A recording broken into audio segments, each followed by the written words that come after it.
call the meeting to order. You caused that. Those here, 3 commissioners, the chief, the 2 deputies, and Kathy Tobin. Nope. You're going to say that all again, Paul? You did such a good job the first You time. did. That's second time, you're going to be so good. Yeah. Well, you practiced. Well, it's still 5:30. Okay, sorry. Okay, time's 5:30, we'll call the meeting to order. Those here are the 3 commissioners, the chief, the 2 deputies, and Kathy Tobin. On March 5th, 2024. Okay, first thing on the is correspondence, Westcott Law. Right, on the 28th, they sent an email with the order of settlement, and a letter with it, Tnfd versus Tnwd. On the 28th, we received an email from Paul Grants from the town administrator for Tilton with the agreement between the fire department and the town. And then today, an email from Westcott Law with the discharge of the liens, water district liens against the fire department, Park Street Station. Have been dropped. The liens are gone. Yeah. That's it. Paul, can I ask a couple questions? You go right ahead. So this summary, or I'm not sure what the official document is referred to as, from Westcott about the water district. It doesn't go into the detail that the actual order does, but it does summarize how we sort of got there. Is this a public document that needs to be on our website? Why was this? I guess why is this document created if it is not just for the commissioner? It's just for the commissioner's information. They summarized everything that happened for you. Okay. All right.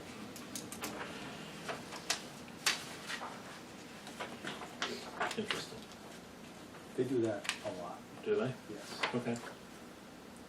I think that's how they derive Just- a lot of money that way. They justify their cost. I spent a couple hours forming that and charging for it. Okay, so it's not a document that has to be posted or distributed or anything. No. Okay. All right, thank you. Yep.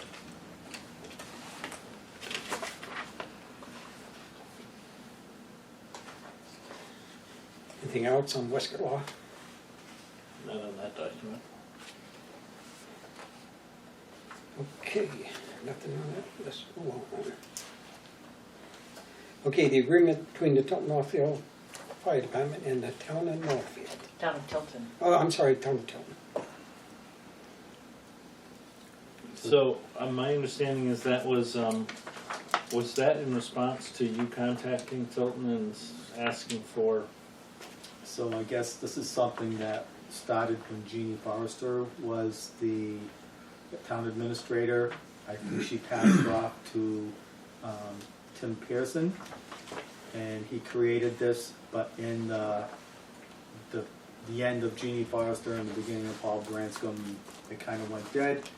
And so I sent an email over requesting, where are we with this document? And they sent, this is a draft of the document. It's in your packet, Paul. And they sent over, this is a draft of the document and waiting for a comment from the commissioners.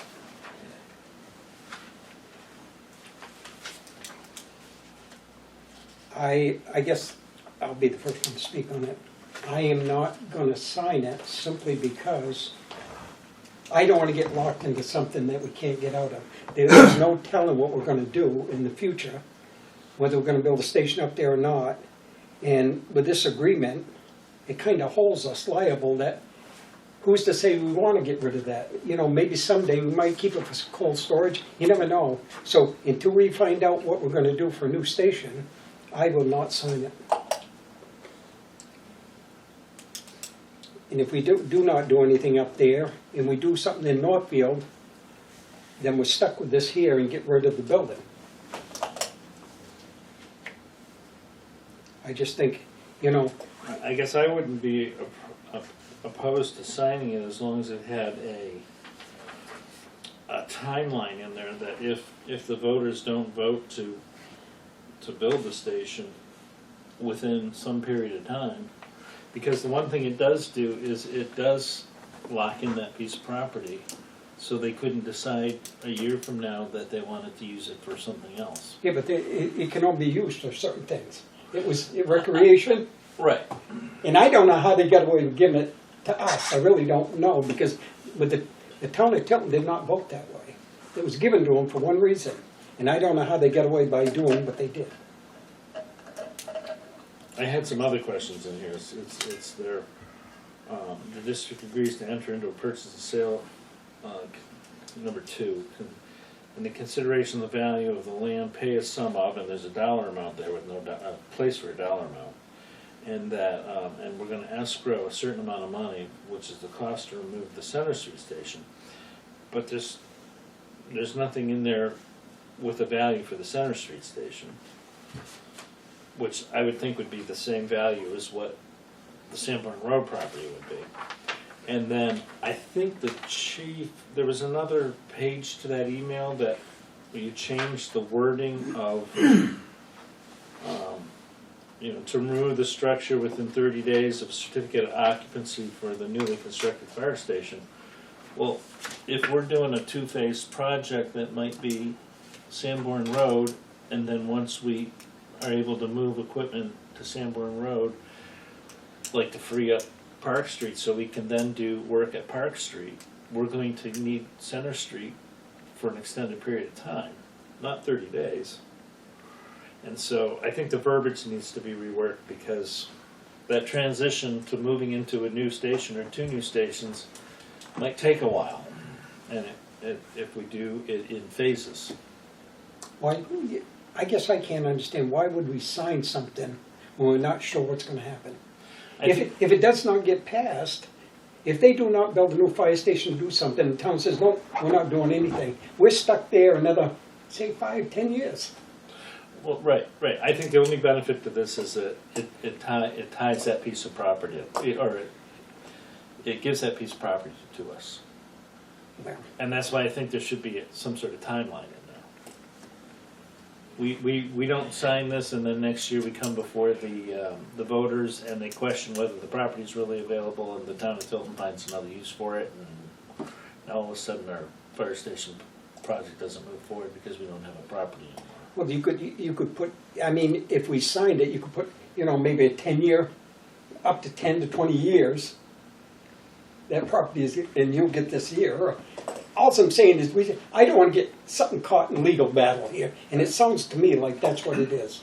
I think there needs to be more I think if the commissioners stipulations. want to give me the stipulations that they would like in this language, we can certainly give this language to our attorneys, and they can fix it for us, so that it reads more in what you guys would feel better protected with. I don't think that's a problem. Just remember, this is just a draft. Yeah, this is a I draft, understand it's not it is, but- agreement. I don't want them to come back a year later and say, you guys signed all this, you signed this, so But it's just a draft. I understand, It's a starting point. It is. But the way I look at it, until something's done, until they decide what they're gonna do, that land's gonna be, there's nothing they're gonna do with it. I know. I think there were people that were concerned because we didn't have an agreement with the town to even consider Sanborn Road, because, well, how do you know if we go with, we decide we want to do something with Sanborn Road, we don't have an agreement with the town to actually use that. We had only something verbally. This is to try and put something in writing that we have an agreement that if we want to build a fire station there, that land's available to us to do so. I think we can work this out. I don't think it's I don't like the language in here as it's written either, but I think we can work something out that's agreeable to both parties.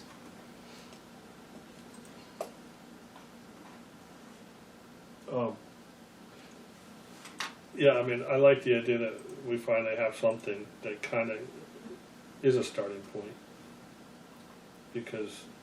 But we also don't know where or how we're going to proceed.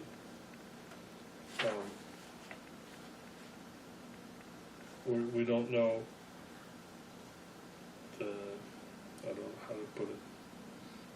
the district, the residents of the district. Because I believe in our plan is we're gonna get feedback and, you know, to make sure that we get a project that is passed, they may say no. You know, the building committee may all of a sudden give us a proposal that's 15 million, you know, an exorbitant amount of money that is never gonna have a chance. But I think we have to start somewhere, and I don't know if there's a contingency, or can you put something in there that we have maybe rights of first refusal? Meaning, I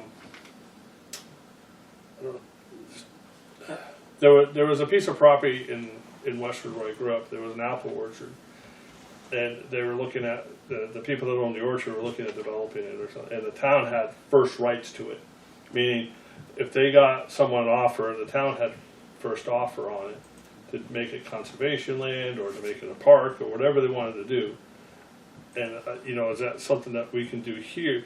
Yes, the piece of property with the archdiocese was sold for municipal purposes only, but Well, the first refusal would be with the town of Tilton. can you Using like, your analogy or your example, we would have the first right of refusal if the town of Tilton decides, okay, we're gonna put tennis courts in there. And then they're gonna come, well, if you don't build a fire station, we're gonna put tennis courts in there. I don't know if that's an appropriate thing. I think more on the time frame, locking it up for a certain period of years is probably a better way to go. But, you know, which, say you put a 5-year limit, we have sole rights to that property, hopefully, or for us to be able to build a fire station within 5 years. And at the end of 5 years, if we don't, the town can do something else. But if the fire district's close to doing something with that, you could approach the town and say, can we extend this deal, you know, put an extension on it. But it happens all the time in real estate. They extend deals all the time. It's not a big... It has come up with the committee, the question about, you know, why would we spend money having work done on a piece of property we don't know that, we don't own and we don't know that we would be able to build on it. And this came up back with the Tilton School property because that was sort of a handshake thing. They were more than happy to make the property available as long as we didn't block their access to the back part of the property. But there was nothing in writing, and it came up at the meeting. So I think it's important to have it in place for the building committee to, you know, continue to move forward. I just think, you know, you're right, Paul. It needs to be looked over by, you know, our lawyer, and add in those things that protect us. Looks like you got the first piece of paper that says, this can be done. Right. If you want to do it. I'm- You know, we're back to what you were saying with the committees, and Chief, you said it, that, you know, they're gonna start designing something if you don't know if you can get the property. And here's a piece of paper from the town of Tilton that says, okay, it looks like this might be able to come together, if that's what they want to do. The other scenario, you can run by, I mean, look how many scenarios we've been through. The other way to look at it is, if for some reason, the people say, we own property in Northfield, let's build a station there. Now, we build a station there, we still have this one here. Is the town willing to buy this off us? I mean, we could use the money to put into that station. I mean, there are a bunch of options you can do. I just don't want to get locked into, you guys signed a paper here, you said you'd do this within...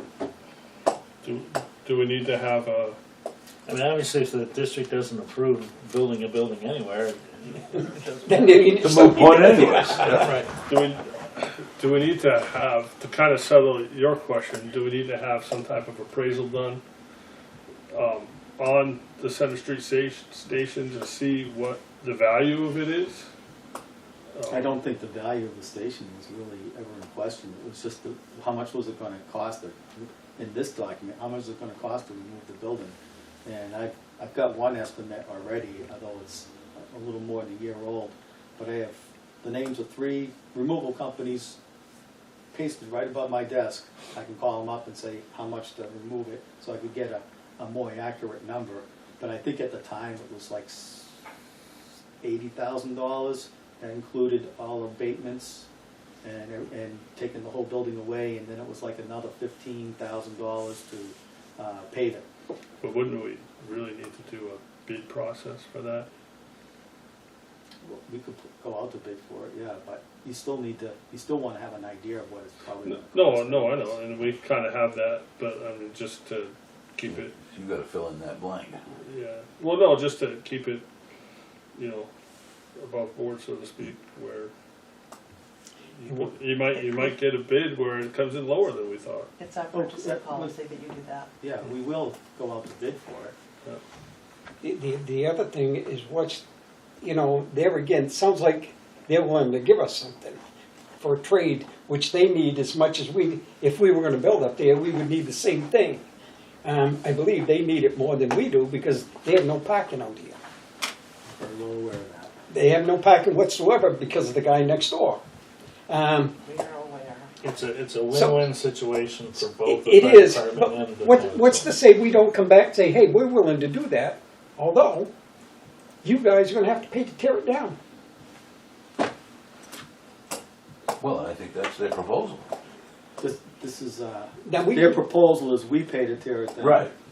If there's no reason why we can't counter proposal anything. Yeah, It's up, it's up to the commissioners to decide how they want to handle this.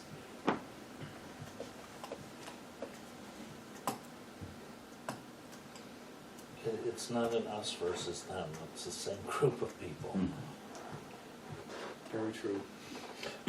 And just on number one, I mean, I think we would need to find out what the actual, is it 1.256 acres or is it, half an acre?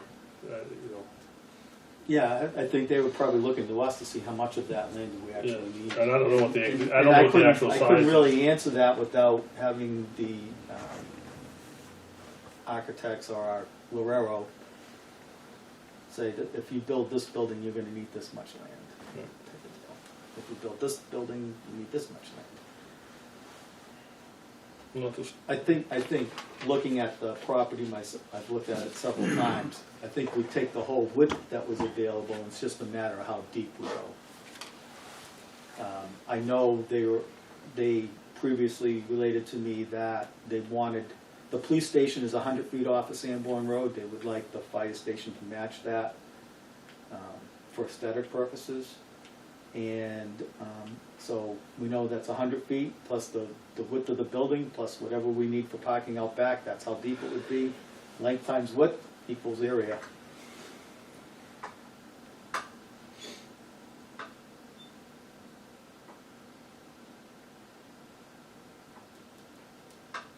And I think most of the designs required, if it's going to be double deep, however you use that space, it's 80 feet for apparatus space. The same but I think depth is what, like. that's a high restriction schools.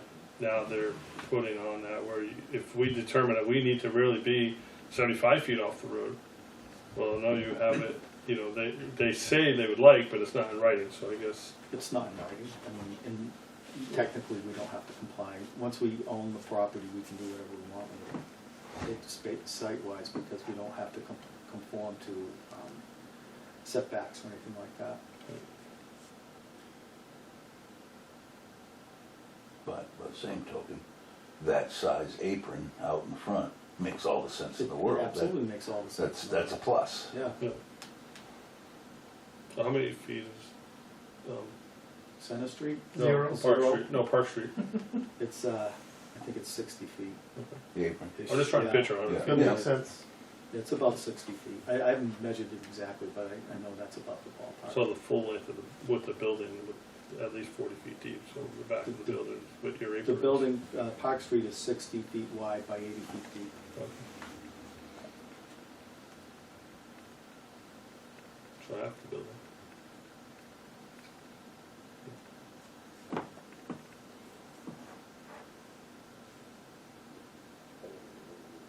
I I guess until we find out what the voters are looking for. I mean, this is an option right here. We know that's an option. And, you know, if they want to do something within a year, I guess so be it. I don't believe they do. I think they really want it there. Which doesn't make sense, but, you know, there again, I'm only one person. I think the reason this document, we have this document, is because the building committee wanted something in writing saying that we didn't want to spend any, the district should not spend any money without any guarantees that we would get that land. So we're kind of fighting, the district's fighting within itself right now. The committee wants this, a document of this type or some type of guarantee, and at least you, Paul, are saying that I don't want this document because I don't want to lock us in. I think we can come to put some conditions within this document that'll make everybody happy.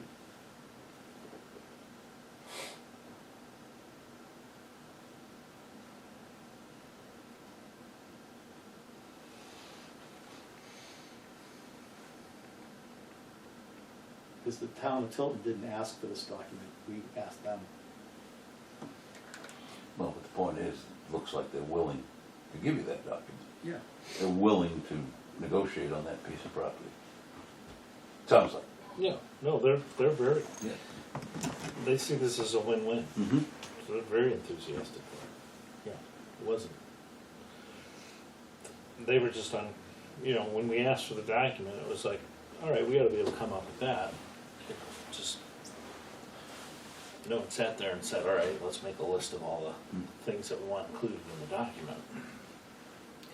So you're right, now that we have the first draft, I think it's up to us to go back and say, okay, this is how we would massage this so that it makes sense.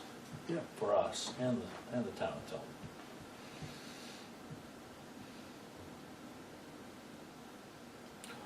So I would make a motion that we ask the chief, based on the discussion we've had, to present this document as well as those comments to our legal team so that we can have this, I don't know, more appropriately written to take those items into consideration.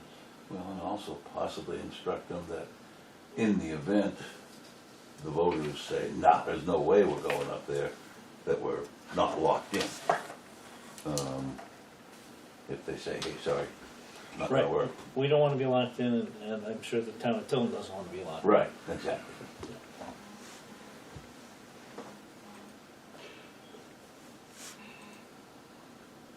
But by the same token, you'd like to, if you do have hopes for it, that somehow you figure out how to lock it in. Well, I Or think- hang on to it with stipulations to get out if it falls apart. Right, you want to be able to go to the taxpayers when you're presenting a new building and Right. say, yeah, we've got this agreement with the town. Yeah.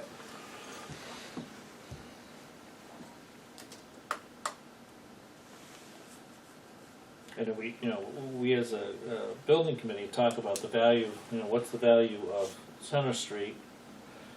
What's the value of Center Street with the building on it versus not having the building on it? What's the value of that property up there? Who would buy that building and what could they use it for? Without having to, you know, realistically bring it up to some level of code if it was sold to a private business. And would the town even allow that to happen? I suppose, I don't know the ramifications of that. But in my opinion, I think that piece of property up there, although it's very limited on what the requirements are for potential uses, is worth way more money than that piece of property. Well, I think the other thing that we may have to consider here, in one way or the other,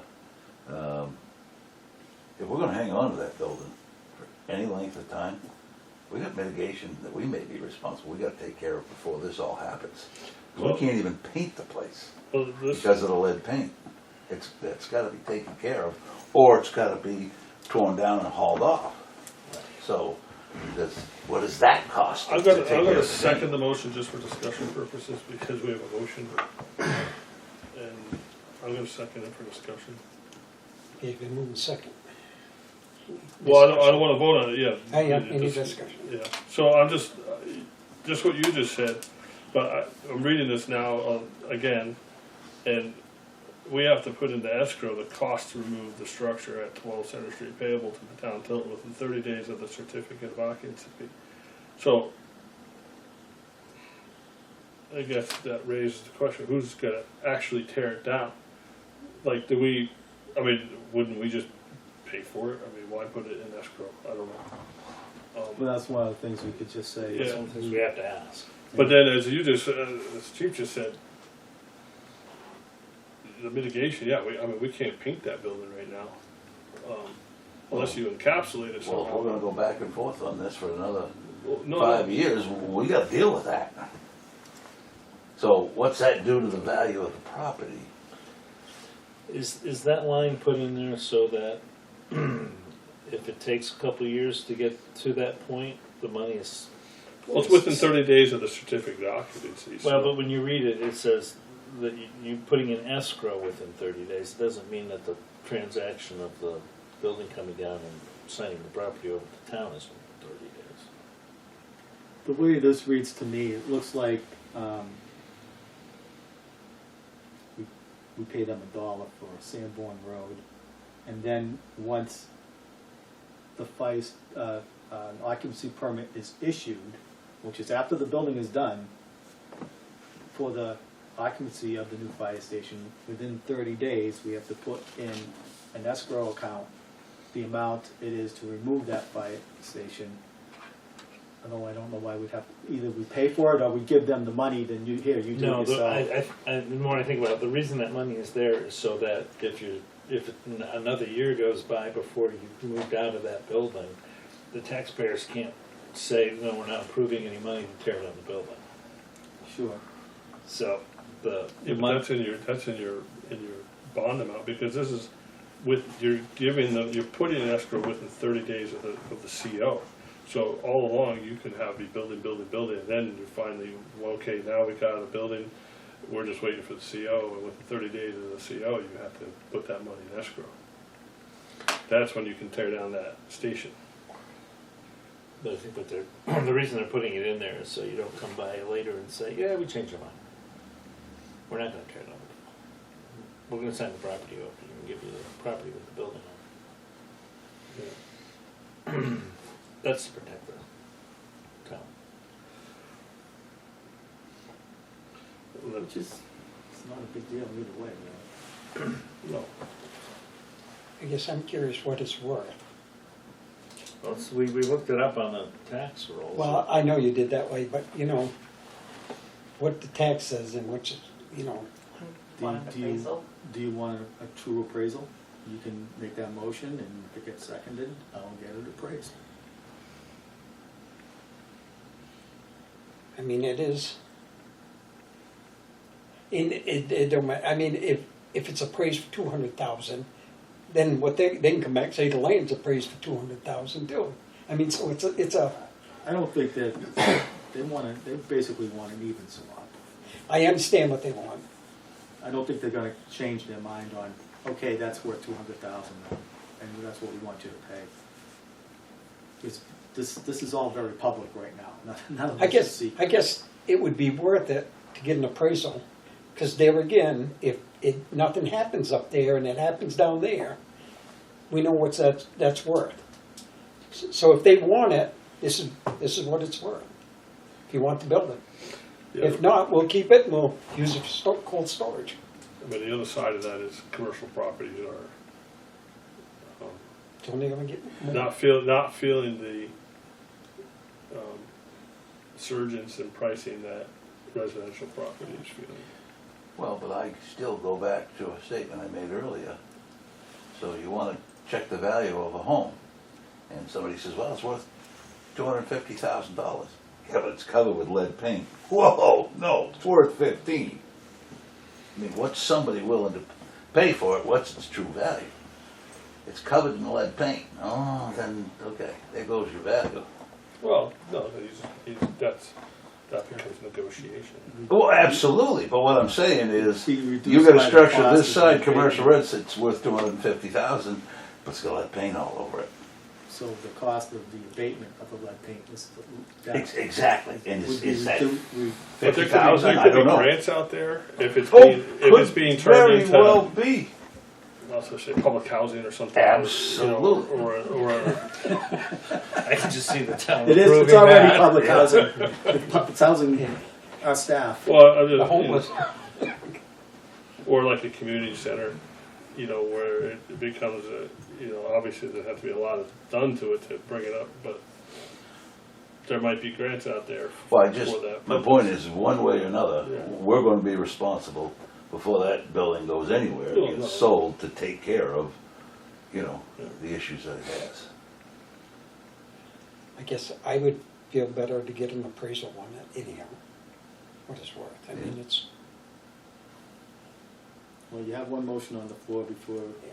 we decide on that, before you guys decide on that, you should decide on the motion.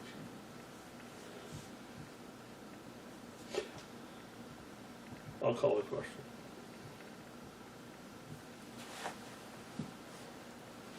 Okay, the motion was,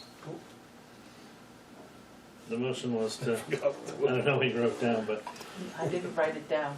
was to have the lawyer look over this document with the concerns that we have voiced in an effort to make it more acceptable to us. and it's been seconded. Okay, all those in favor? Aye. And I'll say nay. Motion passed. Now, make a motion to get an appraisal done of the Yeah. Center Street station. I'll make a motion, we get an appraisal done on the Park Street Station. No. Center- I mean, I'm sorry, Center Street Station. Oops. Yeah, 50. Then we really Yeah. need this, if you do that. I'll second that.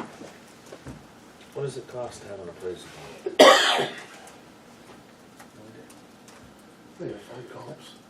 I think you gotta, Not gonna be any you comps. can put it out to bid. How many fire stations? Old fire station with lead paint, yeah. 'Cause I think it's, maybe $1,000, I don't know. I'll call somebody I know that does commercial appraisals, and I'll just ask them, roundabout number. And then that way when we put out the bid, I'll know if it's.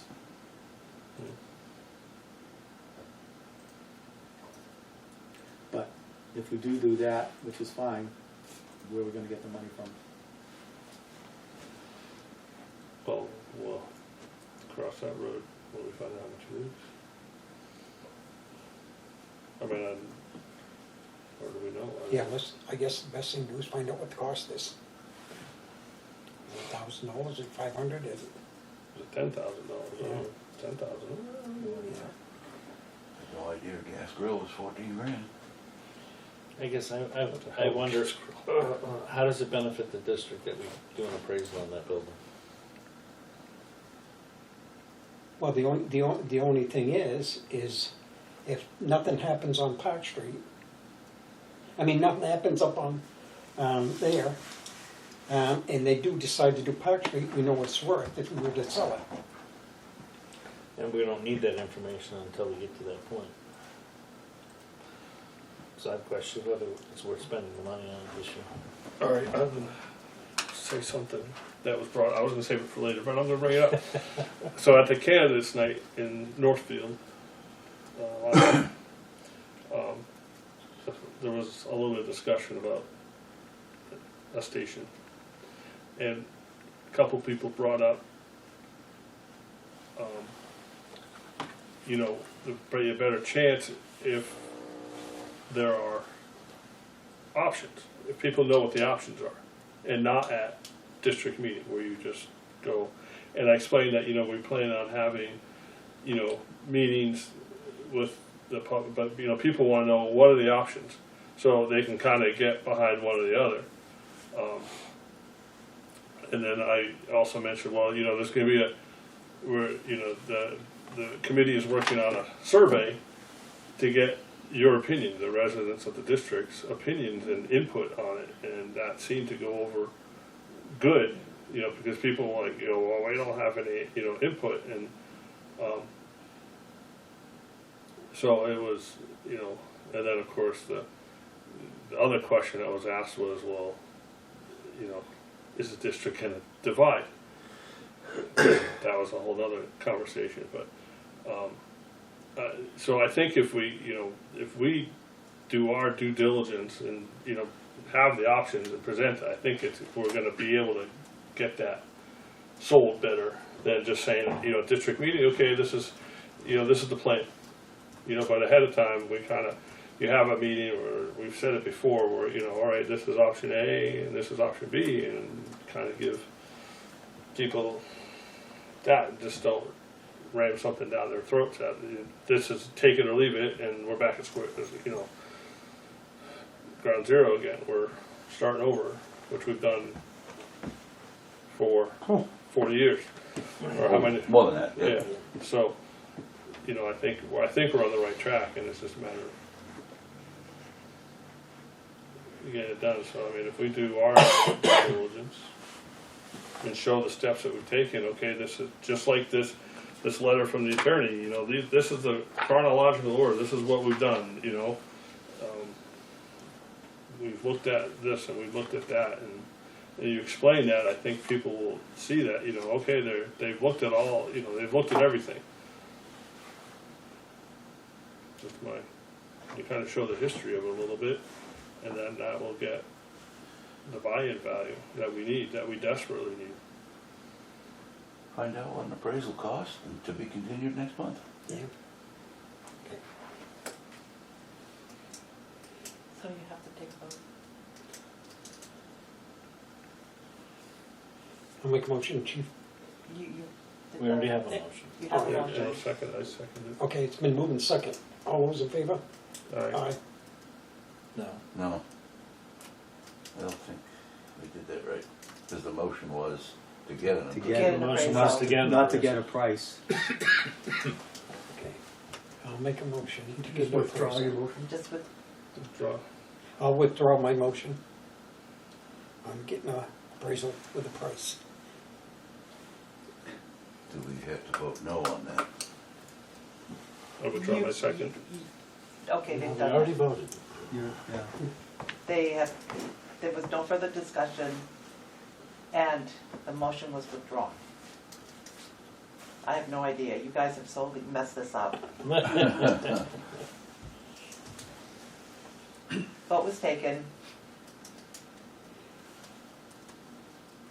And it passed.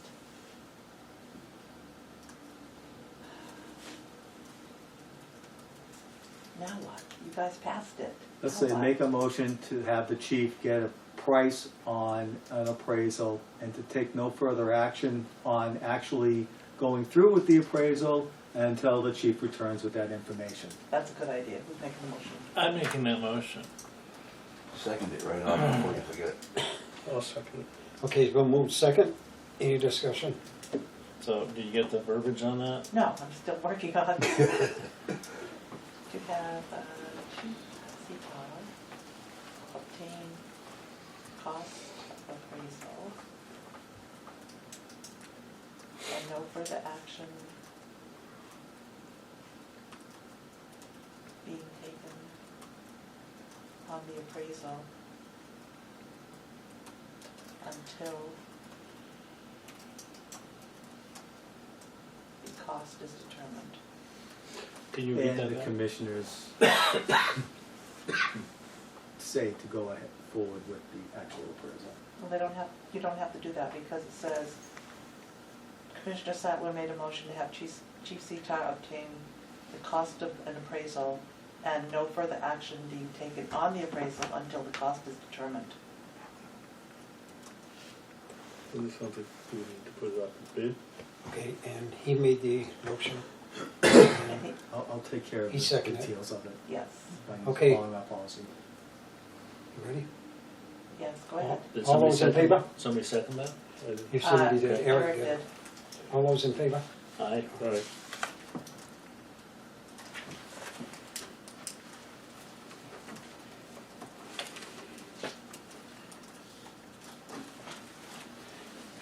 Okay, I guess building committee, Oh, wait a minute, you got one more. where?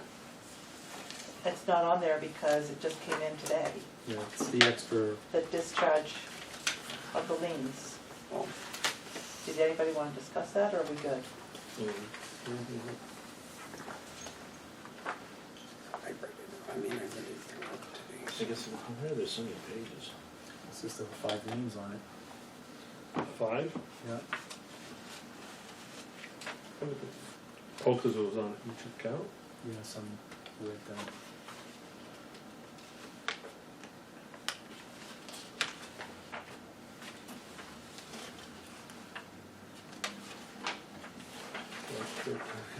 So many pages, they're all the same. I know, they have 5 No, liens. They all, they're different docket numbers. Page numbers. So obviously they're acknowledging receipt of the arrears and moving forward with their requirements as part of the judgment.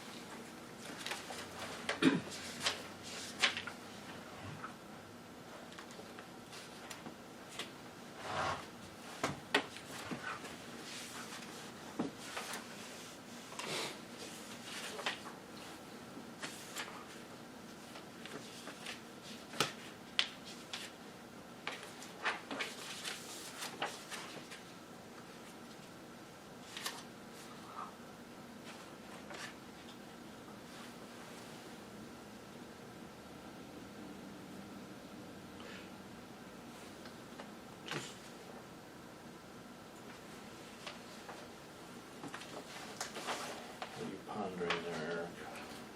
I'm just reading. Okay. It's weird, because it says here, the court's order became final and unappealable on February 22nd. The discharges were recorded on February 27th. But these are all signed on February 22nd. And, hold on, What date is stamped on there for the court, though? I mean, for the, at the top, there's a, well, okay, let me ask this question. On this here, it says everything dated March 13th, and then witness my hand February 24, the 22nd day of February 2024, and then down here above this notary public, it's the 22nd day of February 2023.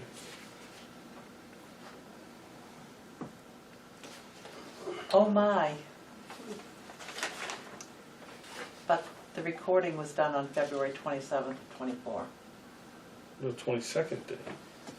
But at the top, the Yeah, court They've stamp got the wrong They dates. got the is wrong the date. 27th. Right, but there's a date here that says. Yeah, That's that wrong. date's wrong. The dates are wrong. Yeah, Is that, do we need to point that out to somebody? And do they have to review these documents? I'll point it out to our attorney. I think we ought to go after it. I'm just, Yep, no, you're absolutely right. I'm just reading, I'm not all right. I'm just reading. I don't know. I mean, maybe it does say that, I don't know. Docket number of blah, blah, blah. No, this, The you're date right. that was witnessed is wrong. This is the, Yeah, this the is, The notary's. notary's date is wrong. The notary is wrong. Yep. It should be, say 2024 down at the bottom. but Right. It doesn't. I don't It know should if that say, makes a difference, but we'll find out. I think it's well, it's like she notarized it before it was done. when it started. That's what the date is saying. Right. Yeah. Wow, we know that'll be settled on this date. Yeah. Just standard psychic crystal ball. Okay, Oh my. Moving on. okay. So we're gonna look into that. Yes, Small. yes, please. Building committee. So as Eric alluded to the survey, the building committee met, had a very productive meeting. The UNH Survey Center came back with a survey that they put together based on all of our questions that we provided them and additional information, and then they provided their expertise and worked with us in an effort to help us determine where we could work the survey down because it was way too long. So we had a work session during that meeting. Then we followed that up with some additional changes and updates, which we sent back to UNH. They worked that into the survey, and we're almost there as far as having it meet the length requirements. The committee is going to meet again next week, Monday. where we will hopefully finalize the document, figure out where we can remove a few things to get it to fit in the space that's available to us, and then also confirm that the questions are appropriate all the way through. And it's very interesting, it's very educational to have them explain to you why they word these questions like this, and these questions are pick an answer, and these questions are. So it's very, the process was very educational to help us understand why they were putting the questions in the order they were. When we were sitting there going, well, let's just combine these questions, and then they explained to you why those two separate questions are being asked. the way How they're many asked. questions are there gonna be? It's about 3 pages worth of questions. I didn't bring a copy with me. I probably have a copy here. So we felt like we made good headway, and we felt that they were very easy to work with. I don't know, you were there, do you want to add anything to that? No, I think, yeah, it was very, how they explained it, it seemed like they had the same question, but they were asked differently in different locations, and why they do that, to get the true feelings of people out of the questionnaire. It was really interesting, and after we sent it back to UNH and they revised it with all our comments and everything like that and what they suggested, and the document came back to us and I looked at it, and it's about this much too long, but they have a suggestion, if we just eliminate this question, it will fit. But that's for the committee to decide next Monday, and then once that's done and they review the whole thing fully again, hopefully the whole document will be, the survey instrument, as they say, will be ready to go and for the commissioners to review and approve, and once that happens, bang, it's gone. I apologize, I don't have it with me. That's all right. I have it in an email, I could forward it to you. Yeah, if you would. Okay. It's in Word. Sorry, I'll get You have Word? I can get it. I'll get it. Okay, the Word. Word 98. I can make a PDF. Well, no, it doesn't work. It doesn't, It doesn't, Doesn't transfer. transfer. it doesn't load up on the screen I- properly. I have a suggestion, maybe, Mhm. question, suggestion. Do we know at what point this might be made? I forget what our avenue of distribution is. It's mail. It's a mail. Mail to every address within the fire district. So I think that we should alert people at the district meeting that it's coming, Oh, yes, and definitely. then make sure that we post on social media that it's coming, and then especially the week it's when watch your mail, and then let them know, put it on our website. I just And one of the things I was even thinking, of, yes, we're gonna do all that, and then I thought maybe if somebody from the building committee or one of the commissioners maybe had an interview with like the Daily Sun or something like that, talking about the survey and why the survey's going out, and to help publicize the survey as well. I know a lot of people still really read the Daily Sun. I don't know what happened to the Echo. there's actually a new guy there. He's been actually pretty good about writing stuff. So maybe do reach out to Yeah, him and yeah. the Daily Sun. I can't think of the guy's name. It's not Donna Rhodes. Oh, it is a couple of his I articles, see, yeah. I saw it on the roads at the Christmas parade though. Yeah, but this, Josh, is his name Josh? No. There's a new guy that, he's writing like, kind of like Did a he call and talk to you? walk. No, that was a gentleman from the Sun. Okay. Just a thought. Yeah, so when we get to that point, we'll, But maybe, you know, let us slide for your PowerPoint, you know, just make a slide saying, you know, watch for your survey coming in May of 2024 or whatever. Or this spring or yeah. something. Well, I think when we know it'll go out, we'll know pretty precise timing. We'll throw it in the mail on Watch a your certain mailbox. day and they'll start coming out Yeah. that week. That'll be exciting. So I think the committee is, it was a very energizing session with the committee. It was good for the committee. It was, felt like we were accomplishing something and that we had a plan and we were moving forward. There again, like I said, it's really not up, well, it's not up to us to decide, the people. It's up to the people, Well- they should have the right. Right, and I think the survey does more than just ask, you know, opinions or feelings. It also is educating the district members Yeah. about some of the things that are, you know, the way the questions are worded, the information the question provides. Hopefully will, you know, get people talking about it and thinking about it, and then maybe answer a few of their questions. So it's a very well done. I'm very impressed with what they've done so far. Good.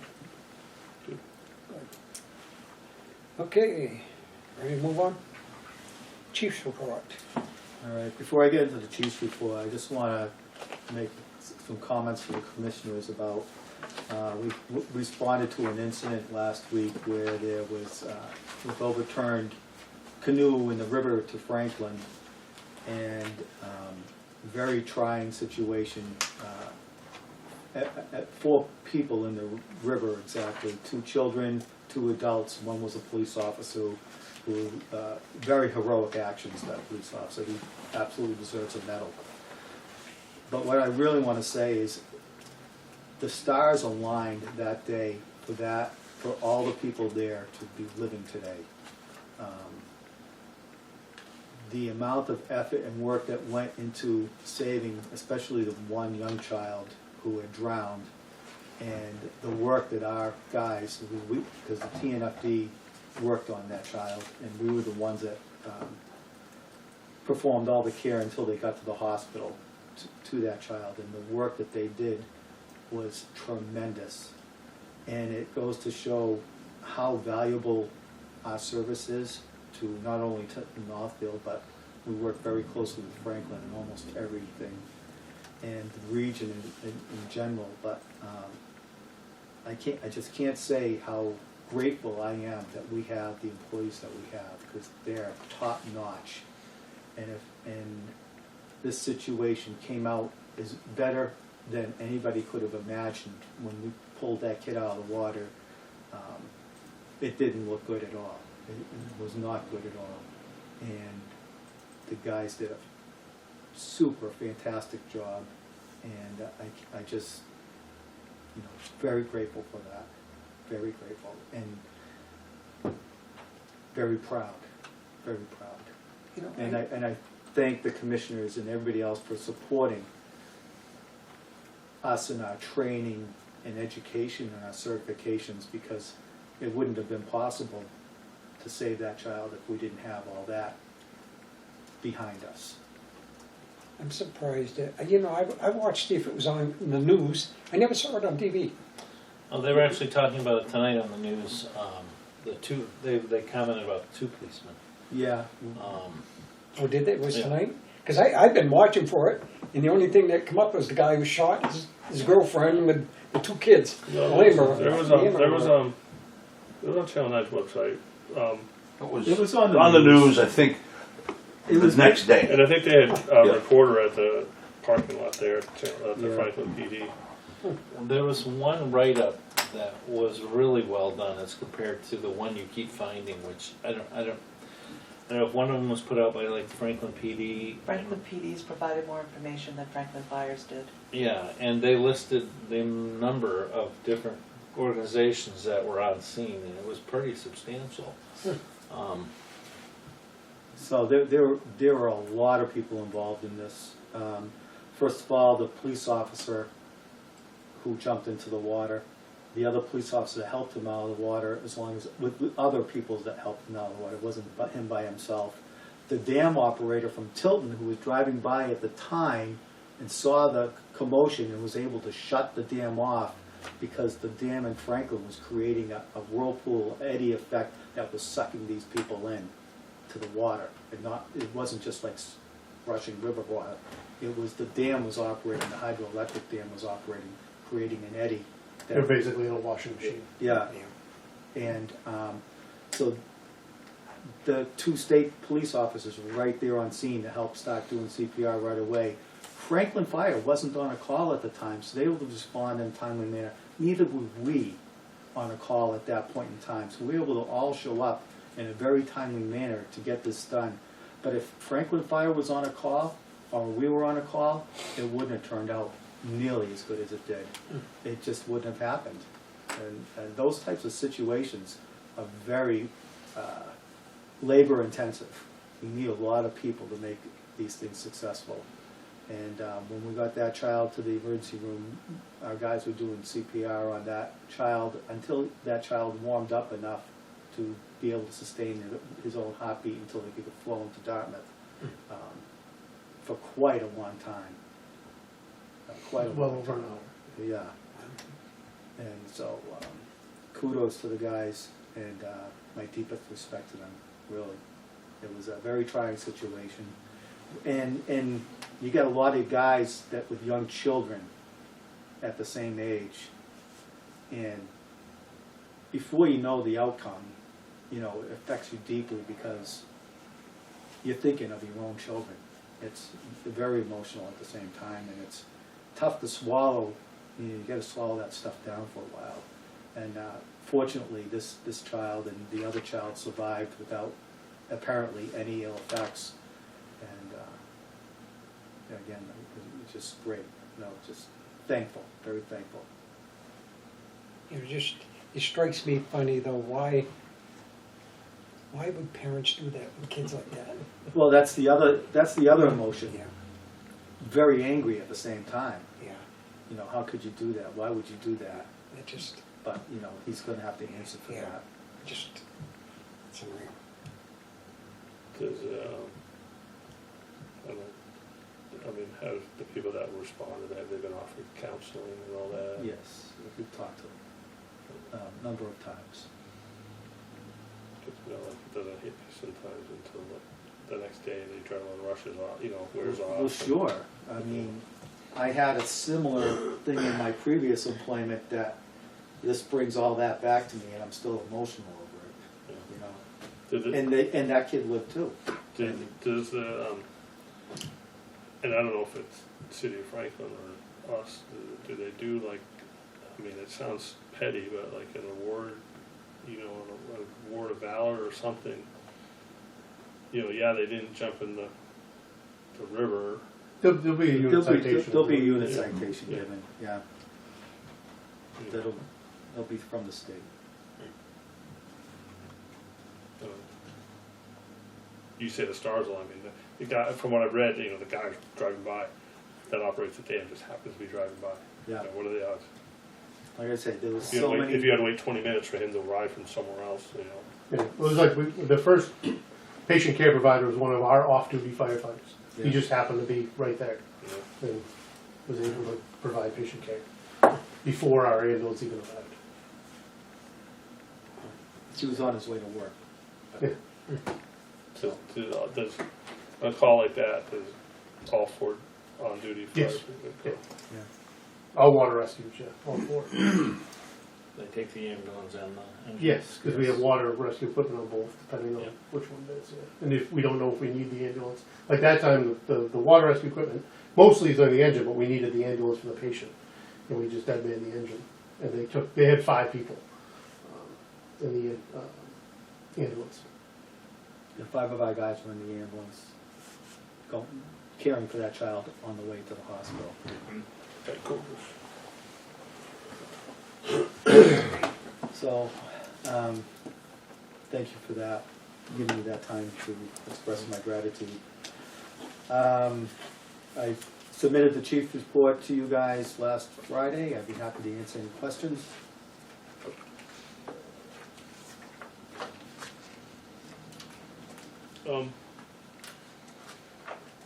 No, but just, I never know where it's sliding. So, there was a case, just because the inspections and stuff were Yep. in here. So there was a case before the planning board in Tilton, Mm-hmm. about an address on West Main Street. Yes. And I suggested that they contact the fire department. Is that the, two of my inspections of property already on Well, that? this was, Planning board decision?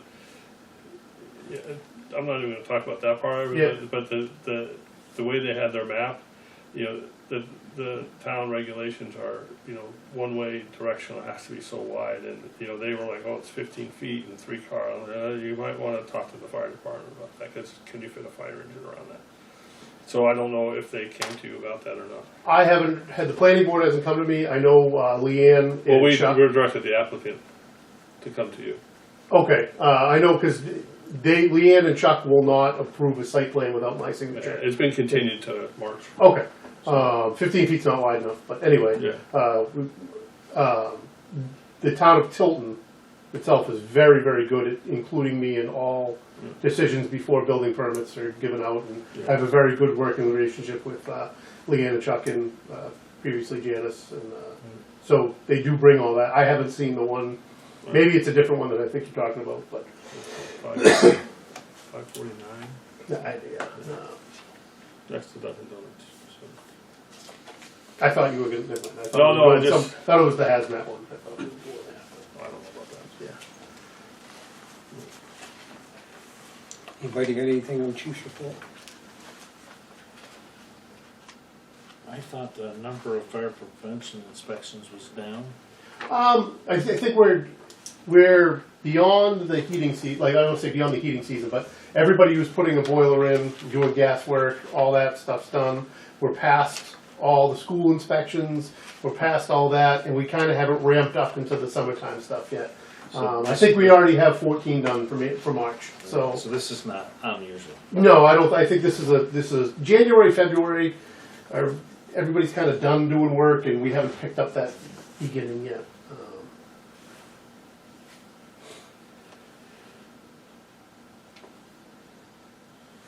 But it's 2 days shortage. Yeah, apparatus, you have the engine 2 in for a PTO issue, and then you have engine 1 in for repairs, but it doesn't say what the repairs are. PTO, so on engine 2, the PTO was installed differently than it normally was by something, and it was creating issues for us, and not always going in the pump, so we brought it back to Dingy, and he said, well, it works, but this is how I would have done it if I built it. And so he fixed it to that way, and we haven't had an issue with it since, and so we suspect engine 1 is done the same way, because they're pretty much twins, and we don't want to have an issue with it, and so we're going to have the PTO and engine 1 fixed, and a couple other little nagging issues right now. Yeah, as just well. waiting on a part Yeah, on a different related issue before we set it up. So we'll have to set it twice. yeah, we just want to go there and get done and come back, not wait for parts.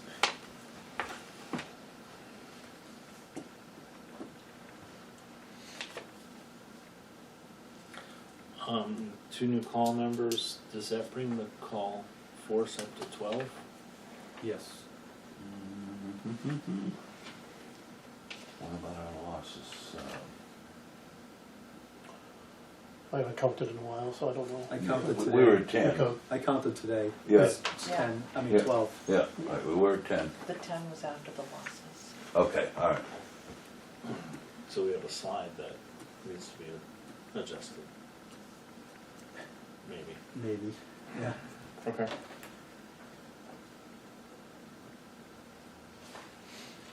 That number can change monthly. It really can.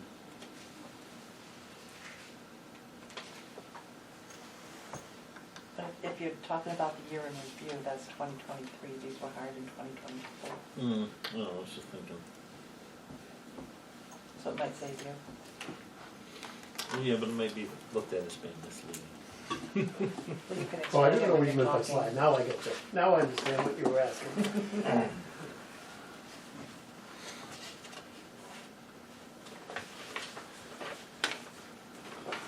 And that last item about the ticketing problem with the timestamps, Mm-hmm. is that going to cause data issues for the whole year and then next year's comps and? It's gonna be accurate from basically March 1st on. And how far back was it not accurate? When was the cutoff? Several months. I wanna say November, is when we started, and it's not like it's 5 minutes, it was somewhere around 40 to 42 seconds off, Either way. either way. Depending So upon- the NIFRS reports were 42 seconds, it made it look like the response time was 42 seconds longer than it actually was. And our Tempsys times made it look like it was about 42 seconds shorter than it actually was.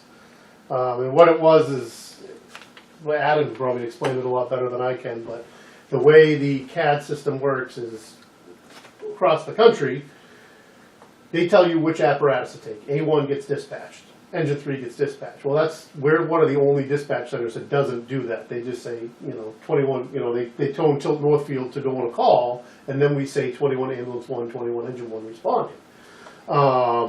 And so when they responded was when the tone was getting, when the time was getting put out in the Tempsys, which is the medical side of it.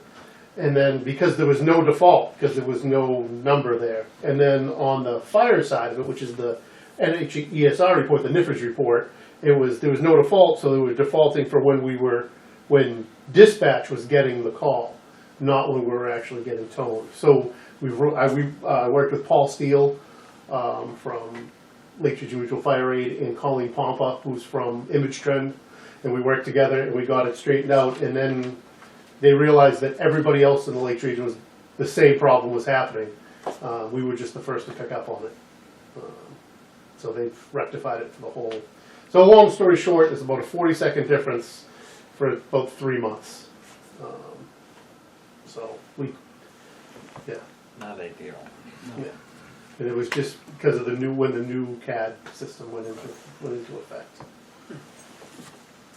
Yeah, so it wrecks if you want to do whole year data, because it's that portion of the years, so you have to narrow what you're looking at into when you know the data is correct.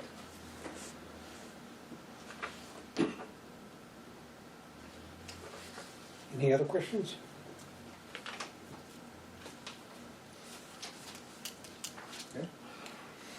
No, I guess it should be here now, where I was thinking of it. Well, you've got it on the agenda for whole business, so, yeah, I'm sorry. Okay. Full business. District meeting, warrant articles assignment.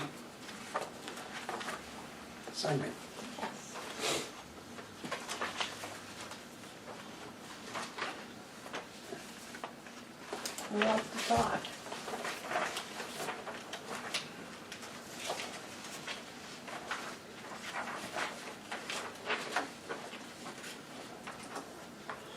Don't we usually have a meeting with the moderator before the meeting? No? No, Okay, why didn't I think so? I send him all this stuff Okay. so that he has a, maybe the town does that? Maybe. So, So who wants to What's the speak big to the one? operating budget? Well, isn't the operating budget, the budget committee's budget, so isn't it? It should be, but I'll take it. I think we should ask Catherine then. well, Eric's on the budget committee, Okay. so I think we should have a conversation with Catherine to see if the budget committee is gonna present their budget. It's their budget, they should be presenting it. Okay, That's my opinion. It's our meeting, it's their budget. I know. And that's probably why, because it's your meeting, that's probably why it's always been commissioners that have brought it to the floor.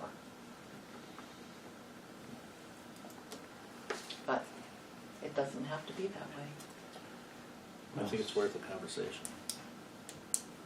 You know, Eric, you can certainly bring it to the floor, but it seems like the budget committee should bring it to the floor. Or they should certainly speak to it. Absolutely. Yeah, well,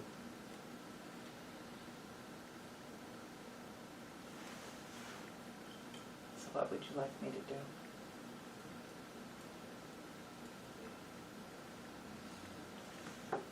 I guess for this purpose, it's gonna be Eric, but we won't be able to talk to Catherine until the budget committee's not meeting. They're again. not meeting again until that night. Yeah. So it would have to be at the, but is there any No, reason you why you can could just call call her her and ask Yeah. her? Yeah, they don't need to vote on that, right? No, right. no, but yeah, I mean, can you call her? I can. I can call her. Call her? I'm just not around in cell service most of the I day. know. You have no cell service wherever you are working. I'll call her. Okay. And you'll let me know? Yep. Because I have to send this off to Ken before the meetings. I gotta call him too, so. And I was in no range the other day and they all called me in panic because it said my phone number was disconnected. As soon as I got back in the range, I had all these messages and calls. All right, so who's speaking to the apparatus and equipment fund? Who's gonna, I'll do that.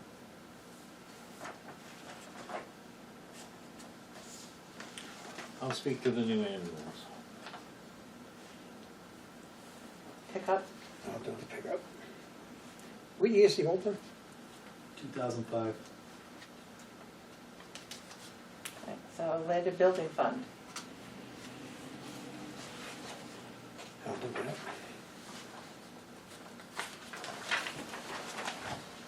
Fire prevention expendable trust fund, adding to it, I'll do that.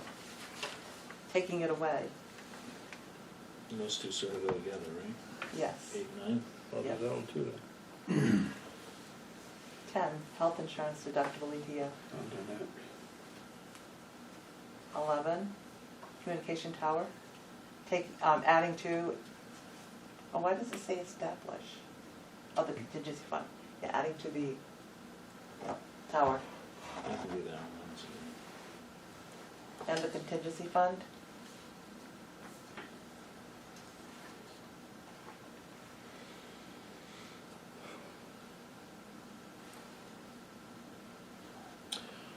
Did the budget committee say that? They recommended that? No, no, I thought they said no. So, I'll do it. I think they did. That's fine. Because it says it's recommended by the budget committee. Yeah. That's it. I didn't get 4 and 5. Who's doing 4? 4 is Eric, and 5 is Tim.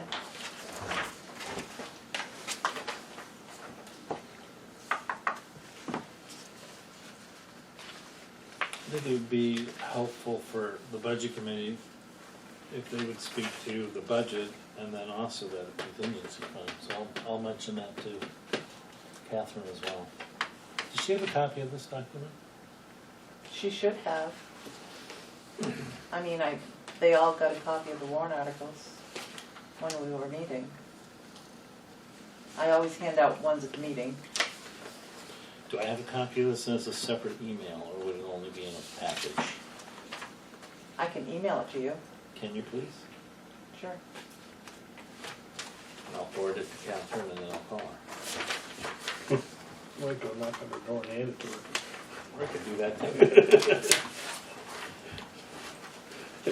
I have to say, I don't think she does email very much. No, she doesn't. Oh, she doesn't? No, No. no, Okay. she's, no offense, she's less than, Paul at least gets on the computer once in a while, the computer, her is like, Once in a while. I'm sending it to you without who's speaking to them on it. Is that okay? Yes, please. Okay. Is this one going over this, or do you wanna? I don't see this on there. It's not on there. You didn't put it on. You said you were just gonna hand it out tonight. But we What's- have, what's we have this? the itemized proposed budget. Yes. That is what you would talk with us about Mm-hmm. to hand out to the public, and that's just for your information purposes, Yes. so that you know what the public is getting. this right here. Yeah. Yes. Is there a way to print it on front and back so that they don't? Yes, it will be printed Yes. on front and back. It's just one-sided for your purposes. We'll use 5 pages instead of 10. Right. So the public will get all this? The Yep. public will be getting that, front and back, and they will also be getting a copy of the warrant articles and a copy of the slide presentation. On the slide presentation, are we gonna move to that? Can we talk about that? Okay, you like? I've been working with the chief on the slides, and my thought is that we would print this out for them, 4 slides per page to minimize the number of slides.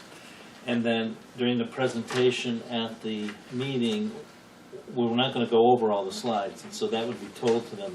The reason that the majority of these slides are there is because people have asked these questions, and so the slides were generated to provide the data needed to answer the questions. And so there's significantly more slides here than we wanna actually go over. So there'll be no death by PowerPoint. That's what we're hoping for. Right.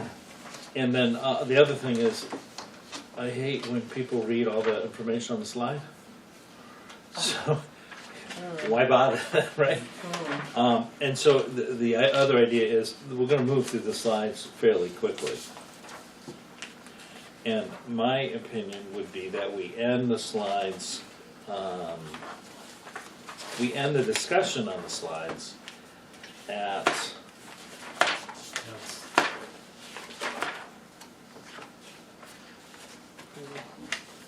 This one? Or before that? well, I wasn't thinking we would do all those certifications. Yeah. Which were the. I think, yeah, I remember what, So the last slide we would actually talk about would be 22, which is on your page 11. the water district.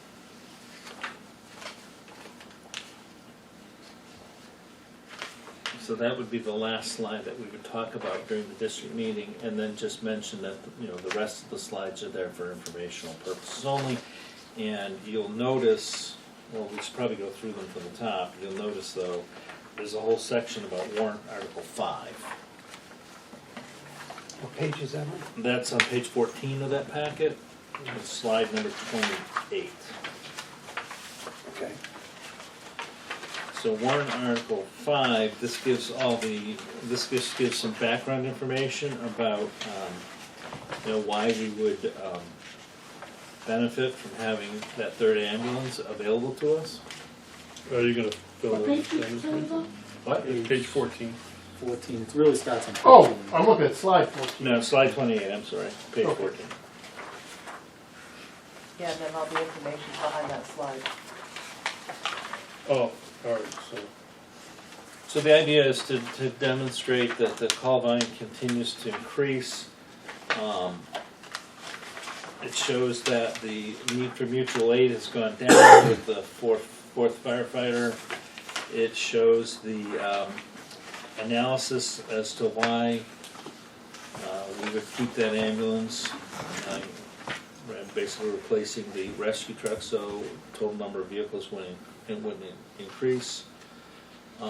It shows the cost of lost revenue last year because we, at times didn't have both ambulances available to us. And obviously, when you don't have both ambulance, it also affects your response time. Can I ask one question? The loss of the revenue.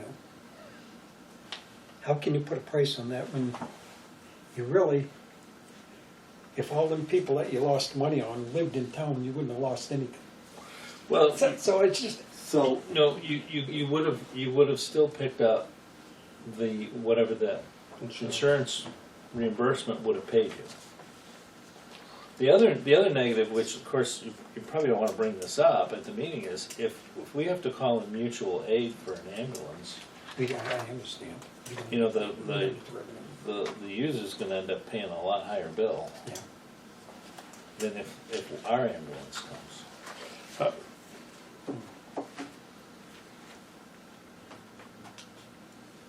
Don't think I could ask that question. No, you can't.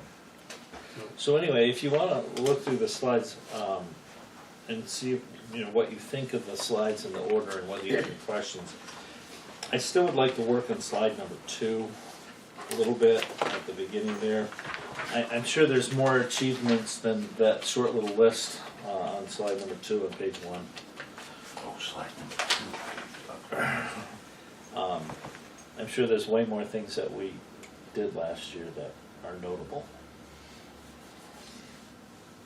It's just, you know, these are highlights, but, and I'm kind of concerned if this is all we're gonna talk about, maybe the slide's not. I don't know, I'm stuck with that slide a little bit. What was number 2? No, yeah, slide 2. Maybe does that go? Well, it says year in review, so you wanted to start with the good stuff, you know, what are the good things that happened last year? say, Were we the paramedics that were certified last year?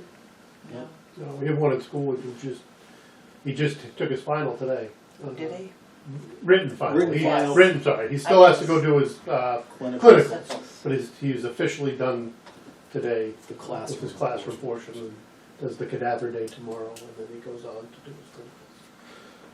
I can put a bunch of training. I mean, I can give you training hours. I can give you water training, I confined can give space you- trainings, and you. Yes. Yes. Yes. Well, Please. You know, I But, don't- and then maybe maybe you and I can summarize it. Yeah. Make it fit on that slide without going into a lot of detail. maybe just, figure out how many trainings we did and the number of hours that how many boater rescues did we perform in 2023? we have to look at. So, yes.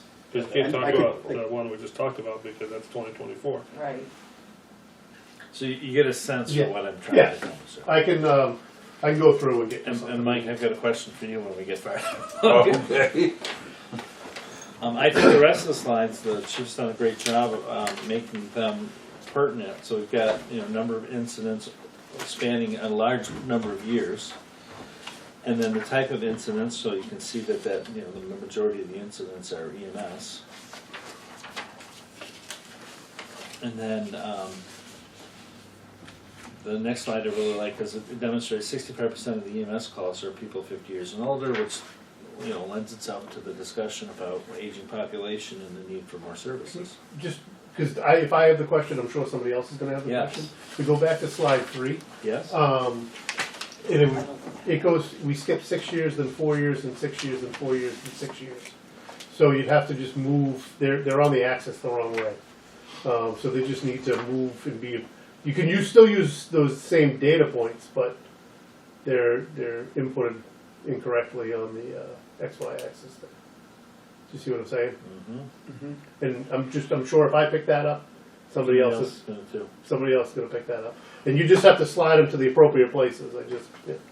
Or would it make more sense to pick? Well, it doesn't really, the horizontal, yeah. that is determined by the program. But that's incorrectly done in a mathematical formula. So if you should we find the numbers for either find the even numbers number for of years?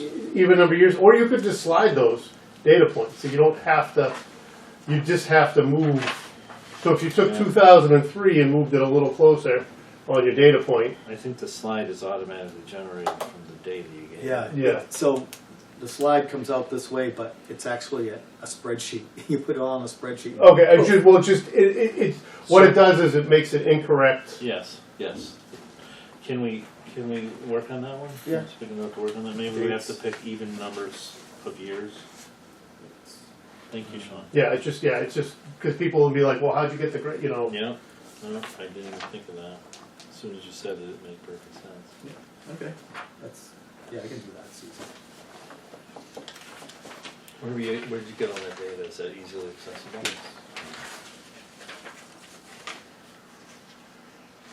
And then, so we were on slide 5, 65% of the EMS over 50 incidents by day. The reason for showing that slide is just to show that it's pretty even from day to day. Incidents and simultaneous incidents by hours. I think that's fairly predictable. The calls go up during the day and they go down at night, and the simultaneous incidents sort of follow that same pattern. Obviously, we're busiest between 11 and 5, and that's probably the most difficult time to get call firefighters to be able to respond. Very true. So that would be a point I would make out on that. I would make sure we verbalize on the slide. I think the next one with the map is very telling, very easy to see. Might need to explain to people what they're looking at there, so they have some reference. You know, so that dotted line is the highway, and that line over there is Route 140, and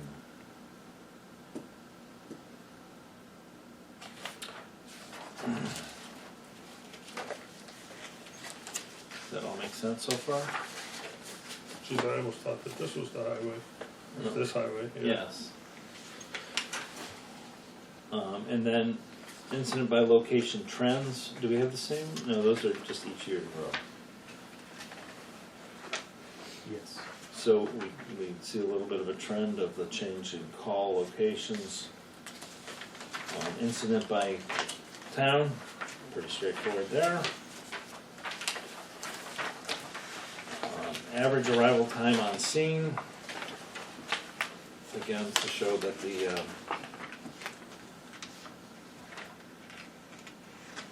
we've substantially reduced the second call arrival time, and that 45% of the calls were simultaneous. Mutual aid received and given. The point there to make is that we've seen the amount of mutual aid needed go down with the addition of the 4th firefighter. Dramatically. Slide 13, that's the number of call firefighters. So I guess that would be, you're right, it was 10 at the end of 23. Right. And so be able to say that we've hired 2 more. But Mike, this is where I might ask you for some help with some dialogue. Mhm. Maybe to mention, the difficulty of call firefighters, one, being able to respond at certain times of the day, and then the difficulty of recruiting and keeping firefighters, and the amount of training that Absolutely, maybe you could help me with some more verbiage on that. absolutely. Yeah. He's got a saying that if we hire 10, if we get to keep 1, we're lucky. Exactly. If we So- hit 50%, it's a miracle. Is it best to call you or email with you, or what's? Whatever works, call me. Okay. Yeah. You said you were on your way home from somewhere tomorrow? Are you on your way to somewhere tomorrow? Yeah, so I'll be in Portland for 2 days, but Thursday night would be great. Okay. Perfect, thank you.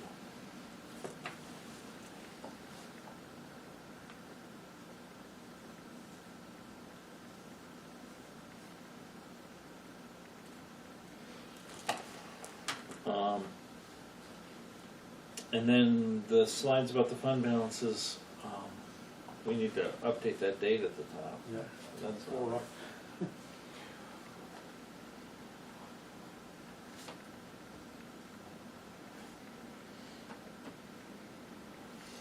these slides again were asked for by the public.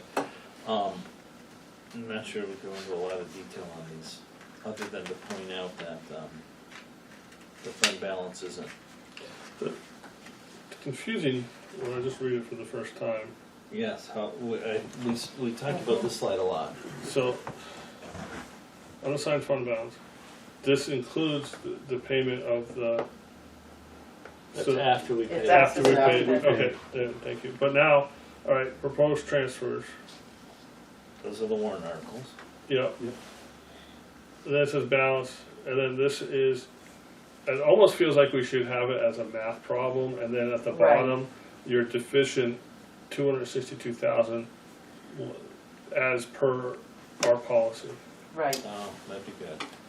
You know what I'm saying? It's Yeah. like, yeah, make it, I don't know, just, cause you got red, you got green, it's It's- Christmas, it's it's not confusing. Christmas, it's, So you're saying, so it should be, the fund balance, and then we've got the proposed transfers, that would give us the balance. balance. And then the recommended to remain per policy, that dollar amount, and then show the difference.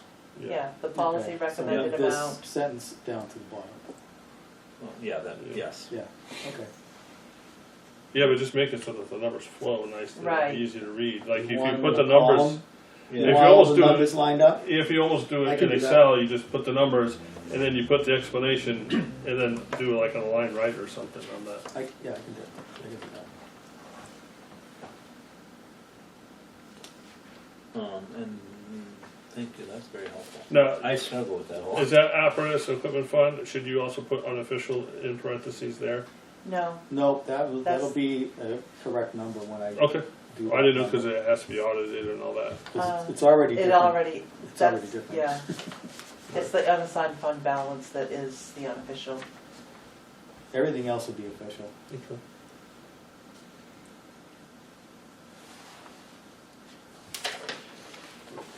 And then the That would next, be good, that took half an hour of the district meeting last year, that unassigned fund balance number. Yeah, no kidding, right? Have it right there. Well, it's just, it's confusing to people. It, very much so. and then the next slide, 15, has the other funds.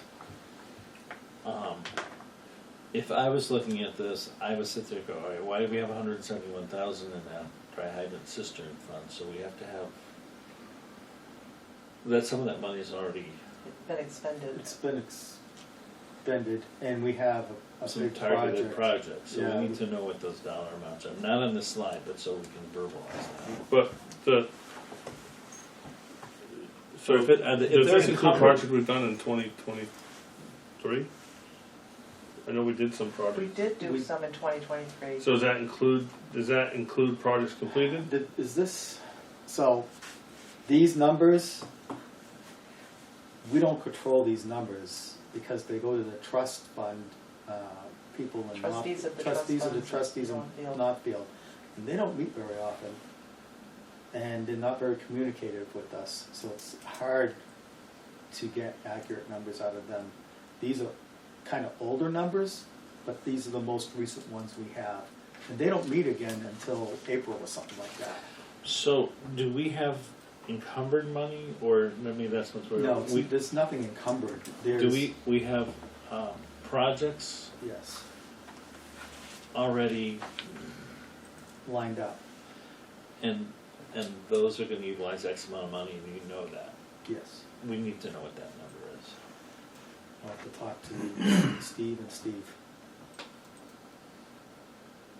Because the rest of these funds, none of this money is targeted right now today, Well, the except for the, fire prevention. Nope. It's kind of targeted for future purchase. That's what we're saving for.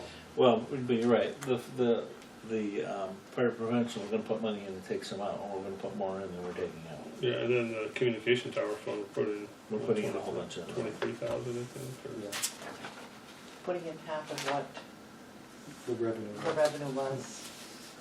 And The other half of it goes into the, Alright, so, we're gonna have to work on what the verbiage is to go along with that. right, because those numbers aren't real helpful. They're effective as of December 31st.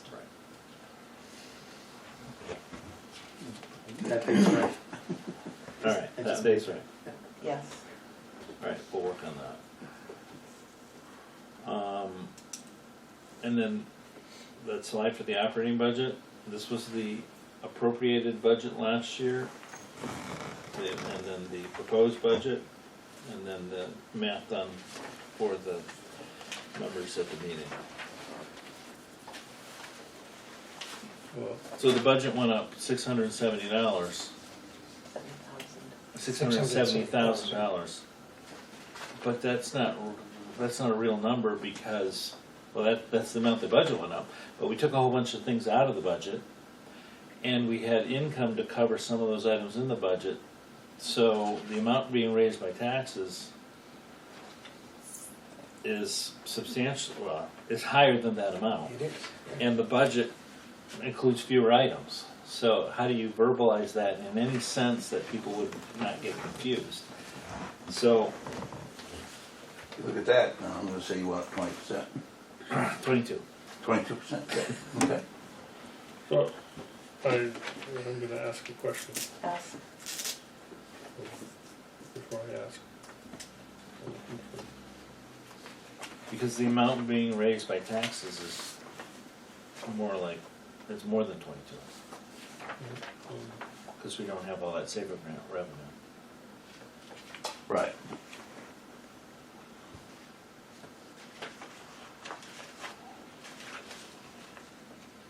So, And that's not shown. so in the, on page 1, Yep. Yes. okay, on slide 16, Yeah. 2023 appropriate operating budget is $3,020,238. On page 1, total expenses, $3,058,051.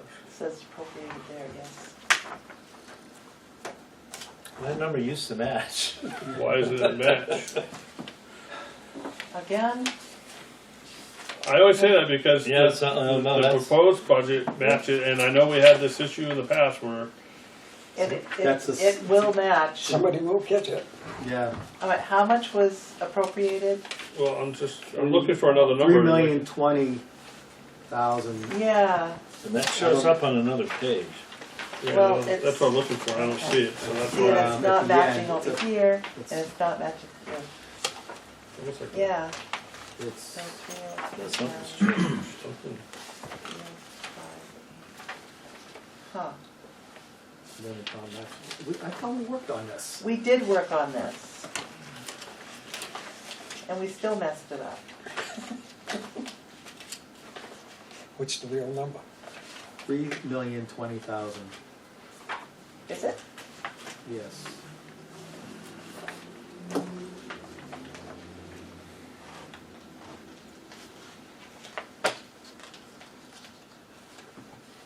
This doesn't look like what we wanted to print. Well, that's why it's printed out and we're looking at it again. Yeah. So, the intent is to give people that? The intent is to give people this. Why does that sound dangerous? Well, because if we give them the 757, they'd scream at us.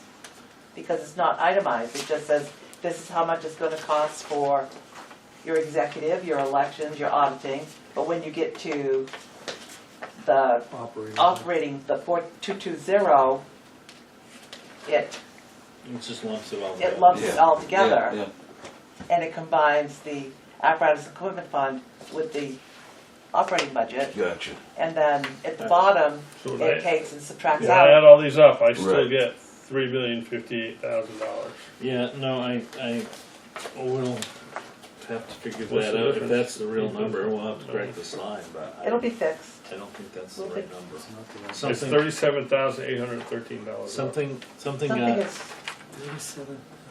I know, that number sounds familiar, for something, so I'm just gonna flip through. well, 37? what, 37,813. It sounds like, one of the grants in the $4,000 thing or something.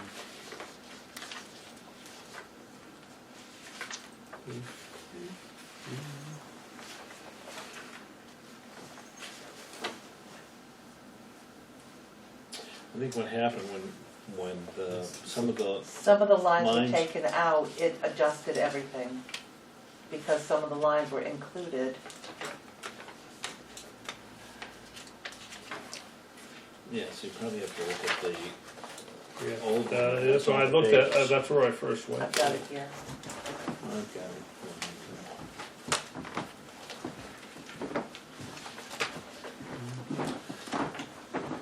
I lost We have to go to the old one. Yeah, I think. Yeah, 3020238 So here's the one, was appropriated. and so some of these blank lines, well, What this is on a page of 14. it. So some of the items that were some I feel like removed must have had a data point in there. Some of them we did go back through and catch them, but then that added almost $38,000 more. So I'll have to take and go through this again. Put them side by side. I would do the same thing. Yep. All right, All right. thank you, good catch. Yes, that is a good catch. I hear what you're saying though about, do you provide too much information? Mm.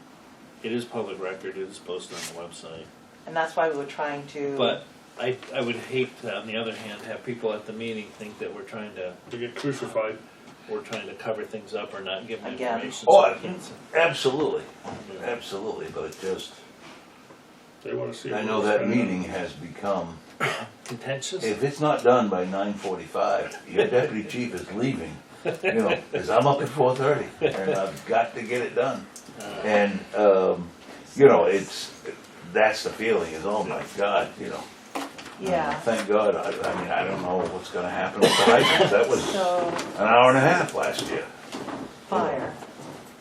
Let's circle that one. I'm comparing the, Fire line? no, I'm actually comparing the first page on each one. Yep. And I'm circling the ones that I'm finding a difference in, Okay. so that, Can I suggest that we move on? please do. Yeah. I'll Okay. work on this, you guys go ahead. All right, so that's slide 16. Slide 17 just points out the major areas of increase. So we've noted the 4 largest areas. And then the next slide or two talks about the SAFER grant. And the 2 slides on that. Can I just mention one thing around that? Yeah. What is gonna happen if we don't get the money for the full people? Is there a plan in place, or? Yeah, service is gonna suck. Yeah. Well, I'm sure it is, but Yeah. I think one of the biggest things is, I don't know if it'll pass tonight, hopefully it does. However, I think they kind of shot for too much of a raise. I mean, I proposed something, you guys gave them more, and the budget committee gave them more. I think people got a little perturbed about that. So what I would say, Paul, is if it doesn't pass, or people are discussing about reducing the thing, it's gonna directly affect the services that we're able to provide, because we're gonna have to reduce personnel. And by reducing personnel, with 45 to 51% of our call volume being simultaneous calls, those folks on those 45 to 51% of our call volume that are the second call of those simultaneous calls are gonna have to wait an awful lot longer for somebody to show up at their door.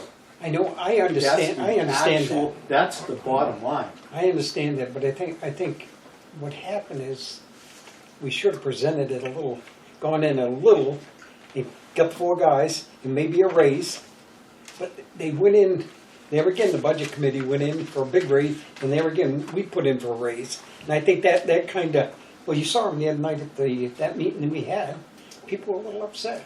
Well, And that's just them there, can you imagine the rest of them? you know, this, And that's gonna be brought up, I know it is. out of my tenure with this organization, this is probably the strongest thing I believe in that I've seen, because, you know, over the years, it's taken me time to transition some of this. This town needs. You need to live it to see And I that understand, Mike. when, I you know, and understand. all of that. And the budget committee, you mentioned the budget committee. The budget committee is something we never had. And then it was insisted upon by some people to have it. And now that person doesn't like what the budget committee that he put into place are coming back with. That bothers me a little bit. We did what the community asked, we put it to a budget committee, so it's not up to him and up to you or what the money is, the budget committee. And budget committees, for some reason, get perceived that their job is to cut. And guess what? They woke up and saw the reality of the world today, because these firefighters are driving by signs that say CDL driver, $32 an hour. I understand. They're CDL drivers, they're paramedics, they're all that stuff, and we're paying them 24, you know. I understand. And the budget committee saw that. And the budget committee saw that. So that's, Well, part of that is hopefully that next year, we're not going up $5 an hour. well, no, it's our adjustment time.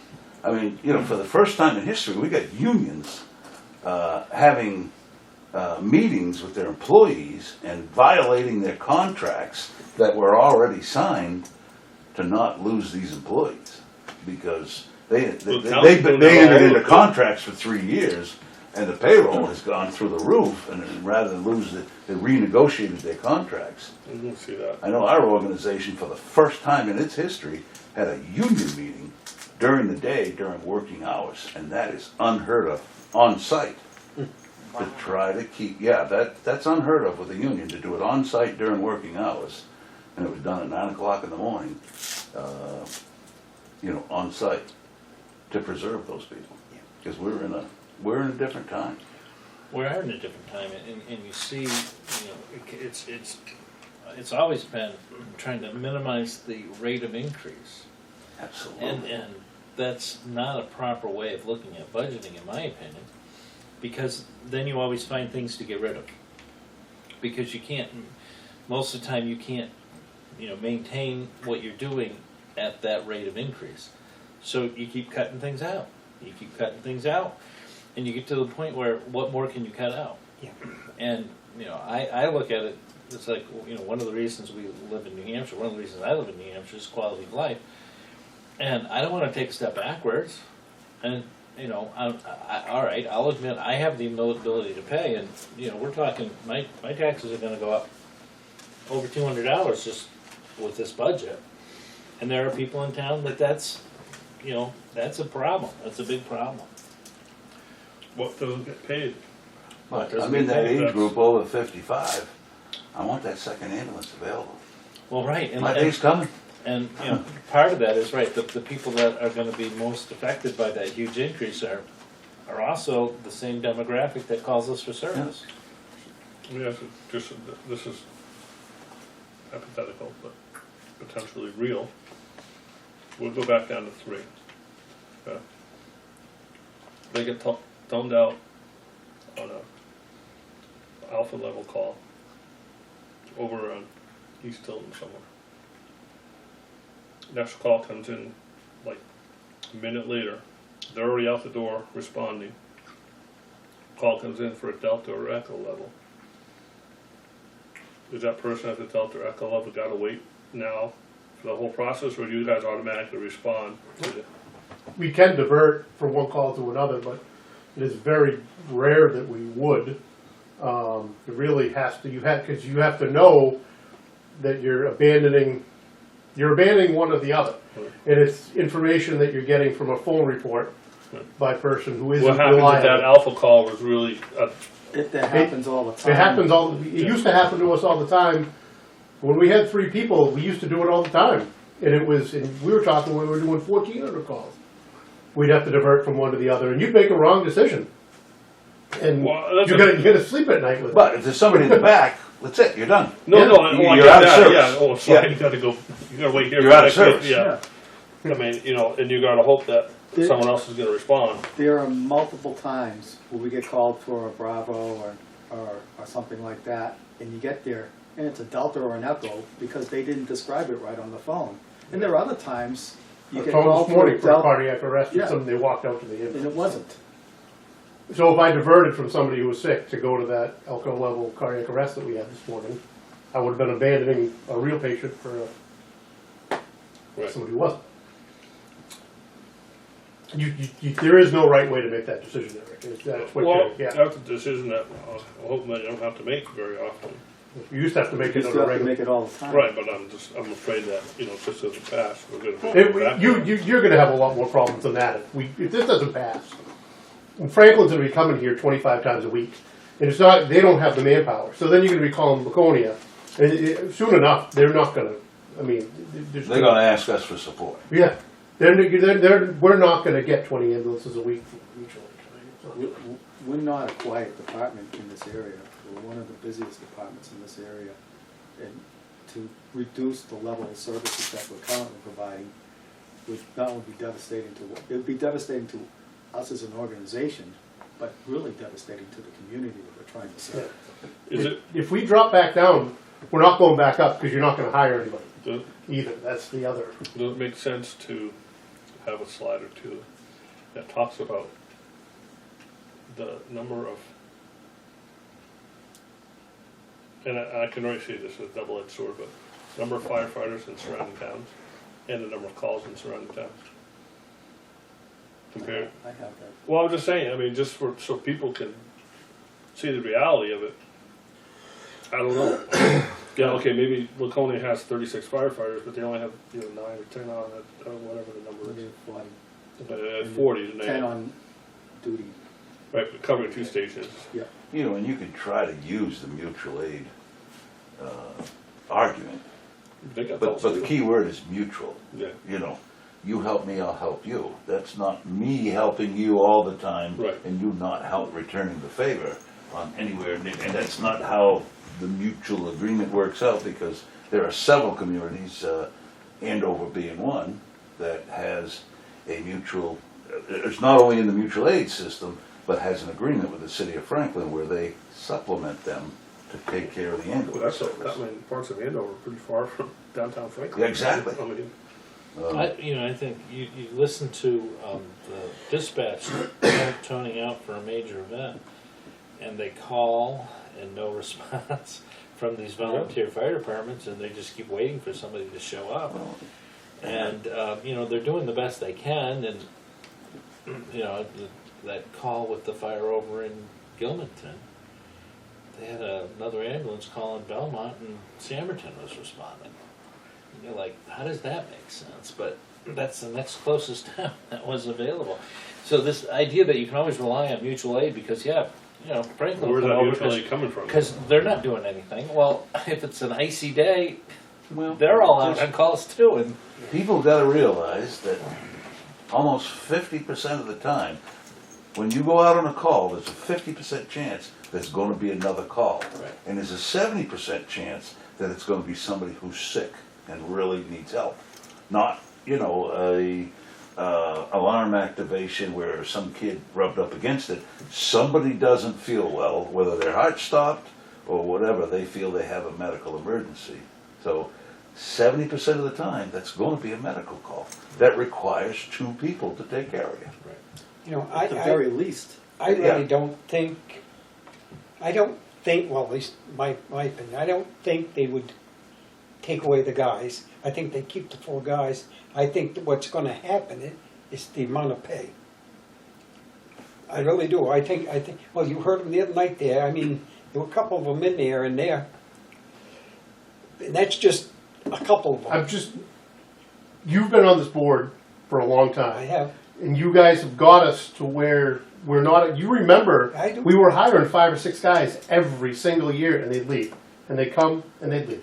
They'd come and they'd leave. And you guys up here, and you especially, because I think you've been here the longest, you made it so we're not that anymore. And I don't know if this town, we're probably the strongest department as far as seniority in the Lakes region there is. And that's because of the work the board and the town It's have because of the done. reason, yeah. Yeah, and I just would hate to see us, we know what the problems are with that, and I don't want to go back to that. I hope we There don't. again, like I said, I hope not either, but like I said, I listened the other night to them people, and there were a handful that, and that's just, I don't know how many were there, there's probably 15 people. 15 from people, Northfield, 2 people and there from was, Tilton. out of that 15, there was at least 5 or 6 that were complaining. Mhm. So just imagine what it's gonna be up there. But your budget committee did that. I understand. But I think the other, I think it's much more serious than what you're thinking, because the raise, the dollar amount for the raises is this. Those 4 guys are this. I understand that. Right. And if somebody comes along and sees that $600,000 and goes, making a motion to take $600,000 out, well, we're still paying the water department. We're still paying the water district. I So that understand. money's got to come from some. So you can take all the pay raises away, and then it's how many guys you get rid of. I think it's. Well, hopefully it doesn't, but all I'm saying I is. hope it doesn't either. Like I said, there's going to be some people arguing about it anyhow because of the money.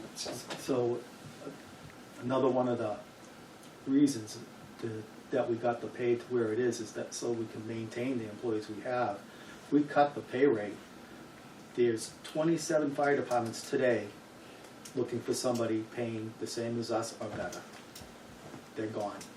They're not coming back. And then if we get to a point where we want to hire people, well, we're not going to go to Tilton Northfield because they don't pay.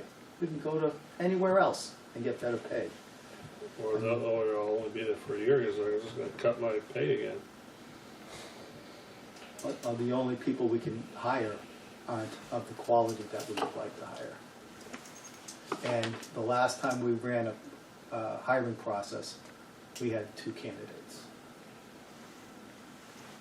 But it's also the tangible stuff that they take with them that you cannot train on. It's just the knowledge that you have of. And you're right. The People, downtown. I don't think people really understand. You don't have to convince me. It's the public out there that I'm just throwing them things out. Preaching to the choir here. Yeah. Well, I think we all have to say this, get behind this if and when that question comes up. It can't be just me speaking or just somebody else speaking. We all need to speak on it. That shouldn't be capitalized. We'll see what happens anyhow. I mean, I just hope there isn't an or else, I, because it would be devastating to I the two just- communities.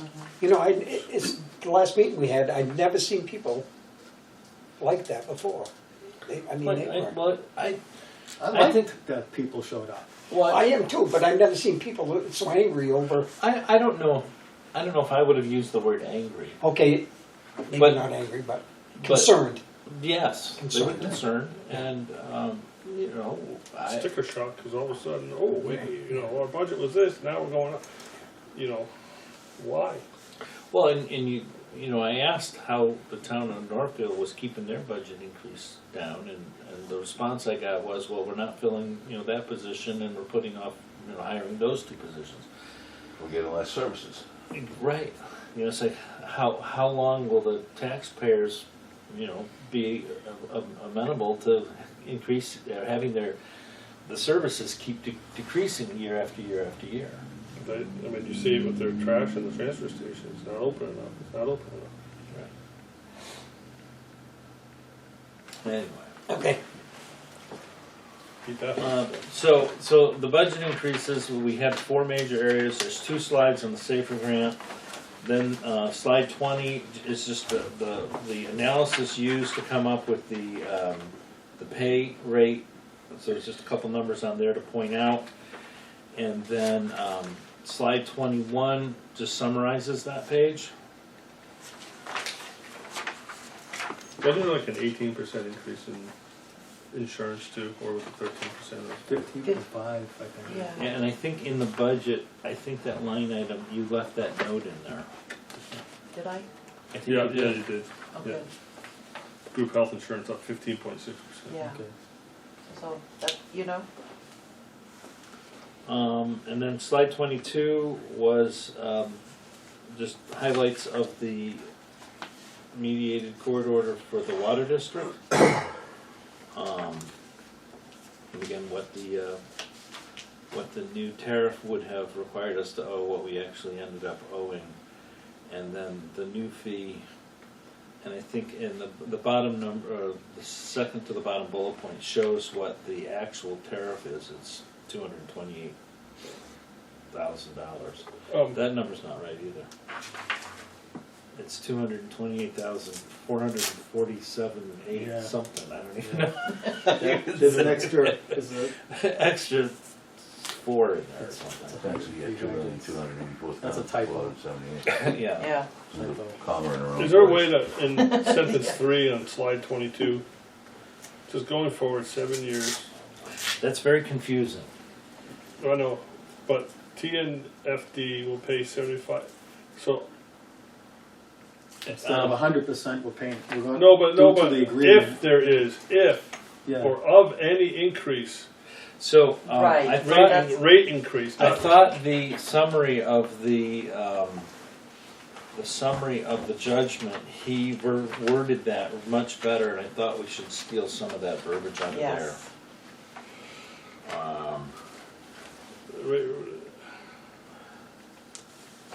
As So we go through all of this, would it be smart for the district to have their lawyer present? Oh, he's gonna He'll be there. He'll be there, okay. Yes, Yeah, I think we were Okay. determined that months ago. all right, so Alright. we'll work on the wording of I the don't know. third bullet point. Huh? I don't say, Yeah, through, I don't know if you give a time certain through whatever, is it 2020, 2031, 2032, 2032, something, you know? Yes, that whole, Because they're not gonna have, hopefully, they don't have a rate increase every year, yeah, you all know, right, we have a rate increase coming this year. this year, This year. and then right, you're But we have a set rate for this year, so. Yes. right.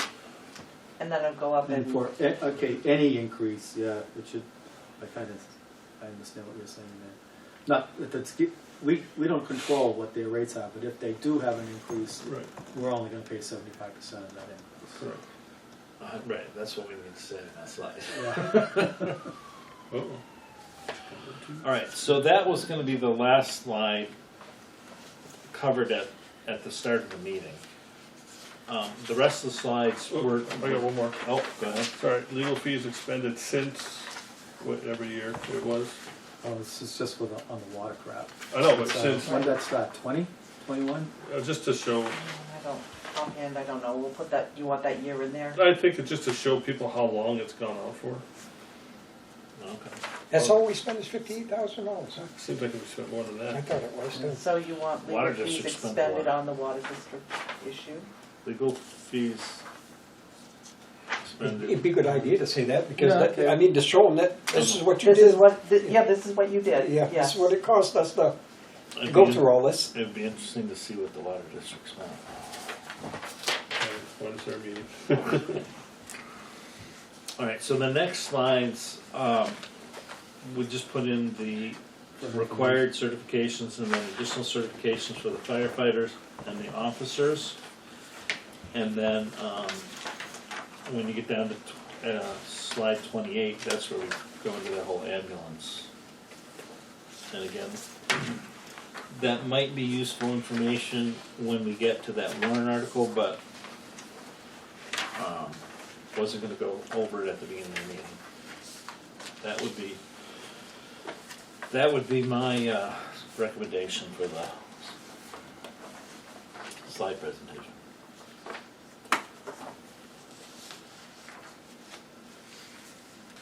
And I want to thank the chief, he did a nice job of gathering the data and putting that together and getting the order and fashion up, I think makes sense. You don't have, I don't see paramedic in here.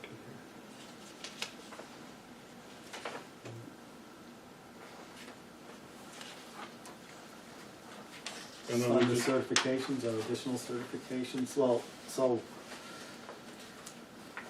the only reason I say that, technically, we we made don't require anybody to be a paramedic. Except for the ones that we paid for, they have to maintain their certification for 5 years from the date of certification. And then technically they can drop it if they want. So you think we could throw another slide in there with paramedic? I don't know, I just, I think it's pretty phenomenal that we have 7 paramedics, It is. you know. Or that's one, at least one per shift, you Right. know. I don't want to do the math, it's 1.9 per shift. Who's 0.9? Not your 0.9 today. I mean, I almost wonder if we should put how many of these are, we have of each, you know, how many have this swiftwater rescue? You know, is there 5 or 10 that have it? Would that be interesting? Is that a tremendous amount of work?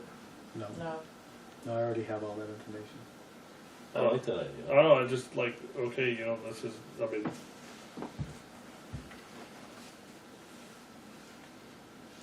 are you thinking? No, I think that's a good idea. it is.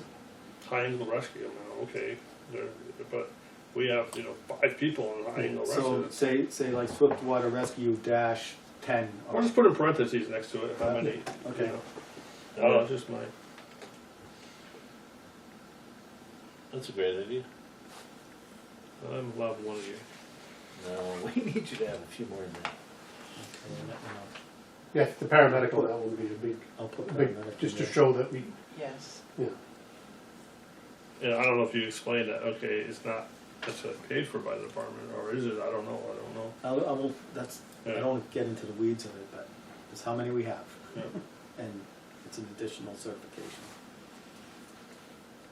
I mean, I just think that's pretty damn special for our department. So on the additional ones is where I can add the numbers, the required ones, they have to. They all come out. have, right. Well, they're not gonna.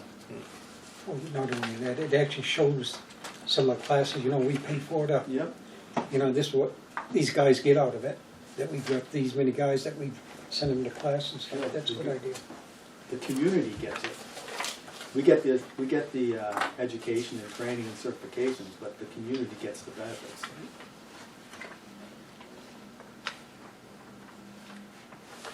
Mike's looking at the clock, so we gotta keep going. Okay, please, I kept them I right haven't last packed night. yet.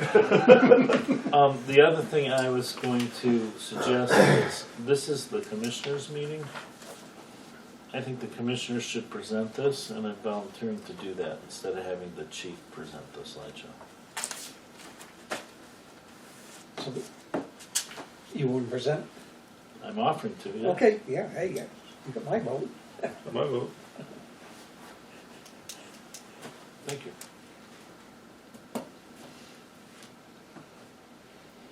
Okay, want to move on? Please. Well, we're only at 5 Cistern easement. Okay, so we had a couple of people that were going to allow us to place a cistern on their property, all in the same neighborhood because it moved around. But once they found out that we were going to require them to provide us with an easement, which is recorded at the Registry of Deeds, they decided against it because they thought it might be harder to sell their property with an easement on it, or it may reduce the value of their property with an easement on it. They said they weren't objecting to the actual cistern itself, but it was the document, the easement. So I talked to some other fire chiefs around, and they said, well, what if you just get in writing from them permission, written permission from them to place the thing? It's not recorded, but it's a written document that is signed and notarized saying that they've given us permission to place the cistern or dry hydrant on their property, and along with that permission to place it, permission for us to maintain it. And so I'm asking the commissioners if that's something that we can pursue to help us get more of these things in place. And it would be, if I owned the property and I give you my permission to do it, it would only be my permission, so somebody else bought the property, and they said no. Well, that's my concern. Yeah. Well, so we can, If I sell the property. Yeah, if I Yeah. sold it, I don't someone want you on said, my I don't want property." you driving across my lawn. Yeah. So I called two different realtors that I know and had them talk with other realtors in their offices. And nobody had ever experienced there being an issue with trying to sell a property for a homeowner. And they commented that there's all kinds of easements where you have a shared driveway, or you'll have not necessarily the pole, but a telephone pole guy wire that comes over into your yard, Or the wires going across your property. wires going across your property. There's all kinds of easements on properties. I look at my deed and there's an easement for a whole bunch of properties to some well that's somewhere on my property back in the 1800s. I don't know where it is, but the easement doesn't go into detail about where it is, but it says that the neighbors have access to this well on the property. So anyway, none of the realtors thought that had ever run into a case where an easement on the property was a detriment to trying to sell the property. I talked to my insurance agent, and she talked to her office, and they were like, the benefits of having a fire hydrant would certainly outweigh any, I can't think of any issues with having it on the property. But a couple of them did say, you probably want to get a legal opinion on that. Going back to the comment about, right, what happens when I sell the property?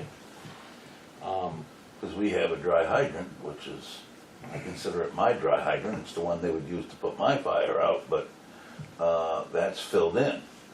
And we went through 2 different owners, and the third owner says, "You're not going on my property, you're not gonna fix it."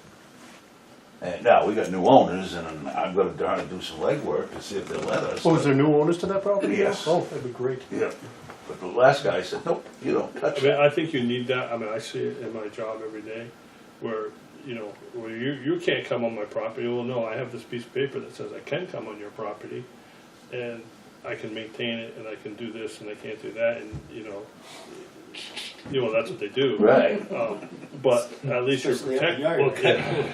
Well, trust me, Service that up the happened to me. But it's CYA, and in today's litigious society, I think, but I think if we tell them it doesn't devalue your property, it protects us, the district, in the future. So if in 5 years you sell your property, we're not taking this thing out in 5 years because the next owner doesn't want 30,000 gallons of water under their property, which I can understand. But it also protects them so that if someone comes along and damages it, let's say a big truck comes along because they put an addition on their house, it lets them know that it's there, and it goes on to the deed, so that if they do have something, they want to put that in-ground pool in, well, they're not taking our water necessarily either, so. Or they can have a big koi pond, one or the other. So I guess my thought is before we go down the road of saying, all right, let's just do an agreement, I think we should have legal. Yeah. I think you This is so this isn't the first time we've had it. both of them were on Vista Heights. And the first one, it was actually, the dig sink was out there marking it all up, and then he came running out and said, nope, because they were ready to dig. And then, so I moved to the neighbor across the street, and he was all in favor of it. And then once he got a hold of an example of the easement, he said no. I tried another neighbor, because it's a perfect location, that one area for one. And he said, nope. It's okay. I'm kind of like, I don't know what to do.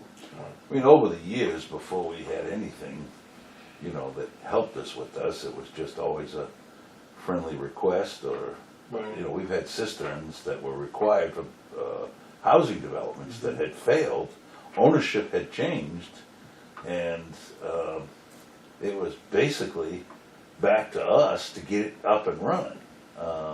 Now, we didn't have to, it got negotiated, but I mean, Weathersfield, the first cistern failed. And we were able to get it operational, but the people that owned it before, nor the contractor, who never got paid from the owner before, said, look, I'm not touching the thing, there's no warranty. You know, by having this type of a thing, it puts responsibility that says, no, you're paying for it, or we're paying for it, you know, to get it repaired. And we're allowed access to do that, where before we didn't have that. And like I say, my hydrant, Well, you know, how, we can't what, fix it.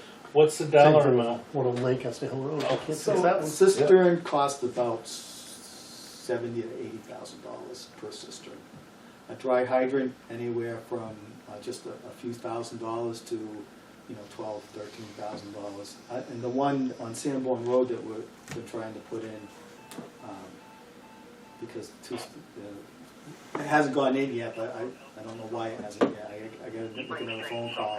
I thought they were waiting for the ground to freeze. And then But that, froze. yeah, well, I think it's never froze. I think maybe that's it. It may cost more because it's a little bit more of an expensive one to do. I'm not getting them Well, I guess, you know, Paul, I'd be We have a very- call, you know, just in case you. now. Oh, no, mine's not coming through. It's weird that, If we're gonna spend $70,000 or $80,000 to put a cistern in, I wanna protect ourselves. Yeah, I agree, Right. agree, but I was just throwing it Yeah. out there to see what your opinions were on this. And I think, how like, much do you want to and I stick your think it neck out? clarifies, okay, if they do sell, that we're responsible for the maintenance. We're always and repair. responsible No, for I know it. that, but it puts it in writing, there's no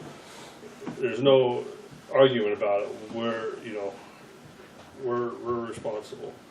I mean, if, say for instance, we went with just an agreement or whatever like that, and we put an $80,000 cistern in, and 5 or 6 years down the road, the guy sells it, and the new neighbor, a new owner doesn't want it, we're not gonna take it out. No, but He might take it out, but, you know, but then I don't wanna create an adversarial Right. relationship either. And you put a cistern in, it benefits the whole area, listen, a dry hydrant, you know. and I was talking to people and they're like, you know, why wouldn't you want it? What's the impact on your your insurance rate? To Well, have that's a the fire problem, hydrant. you can't even tell them what the impact is, because every different insurance company Yeah. uses that factor in a different way, And- in a proprietary fashion, so they don't tell anybody how it's used. An insurance company love pressurized hydrants. They don't always like cisterns and dry hydrants. But the cisterns and dry hydrants that we do get certified are Yeah. certified water sources, and it does affect the people within 1,000 feet of that. Right.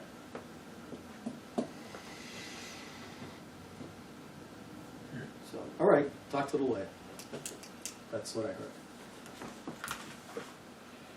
A rescue truck. Hold on a sec.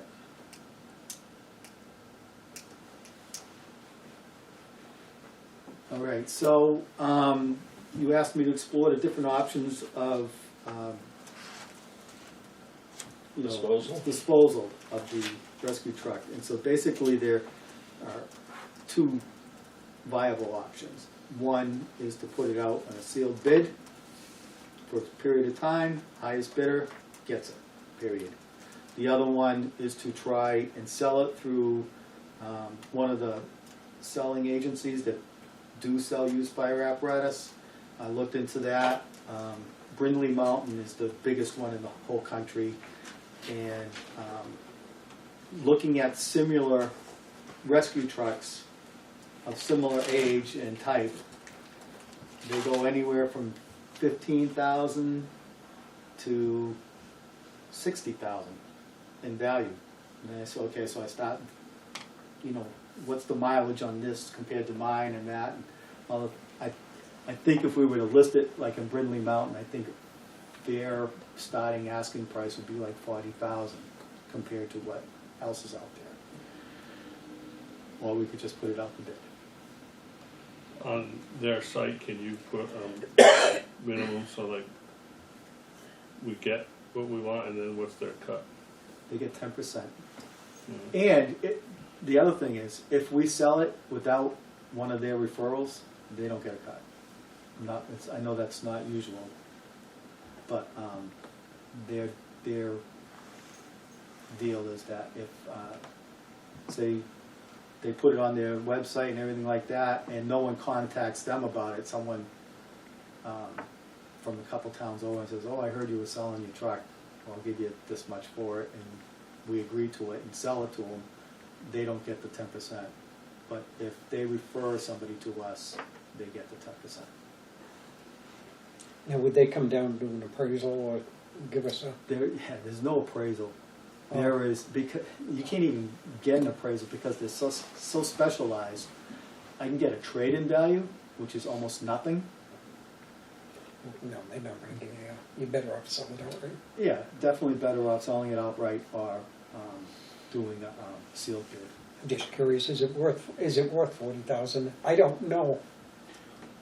The experience I had in selling a past fire truck on that type of a thing is you've got to get it out to the fire service, because that's where its value is. If not, it ends up being a $4,000 mechanic's truck that rides down the road smiling, saying, I bought a truck, it's only got 20,000 miles on it. And he's right. But yeah, if you get into these organizations, we were, successful in selling the old Engine 3, and I think that was $35,000 back in its day, because there was a fire department, it was actually overseas, that wanted that vehicle, and $35,000 was a good price. Like, cost them that much to bring it back overseas. So, Well, and that all had to be figured into it. will they advise you on the price, or they're Nope. expecting you to do the research you did to come up with the price? I asked that specific question. He said, no. No. They said, this is what this group of vehicles is going for. You do the research and you tell us what you want us to sell it for. Is it an auction site? It's not an auction site. So if we tell them we want 40, it'll be 40 or more. Well, they'll give us all the proposals that they get. If someone's interested and Okay. say, they're asking 40, but I'm only gonna give them 30. Okay, They'll give us, like if you go to a car salesman and they want 40, and say, well, I'll give you 30. Well, he's gotta bring it back to the manager and say, Takes the onus on, and I think they have a further reach than we'll ever have. The only thing I'd like to recommend and strongly believe in it, that before it leaves here, that our names and door seals be removed from Oh, it. yeah. Because nothing irritates me more, and it had happened before, where we had an ambulance that sat down by the boat ramp over on 140 for about 3 years with a fishbowl, and it said Tilton Northfield Fire Department on the side of it, because we didn't take the stickers off, Now, certainly, if we can dispose of it in the proper place like that, but yeah. let's make sure our names come off that. I think we should take our name off of it. If it's decommissioned, take our name off of it. We're not using it anymore, so. how many miles on it? 46,000 and change.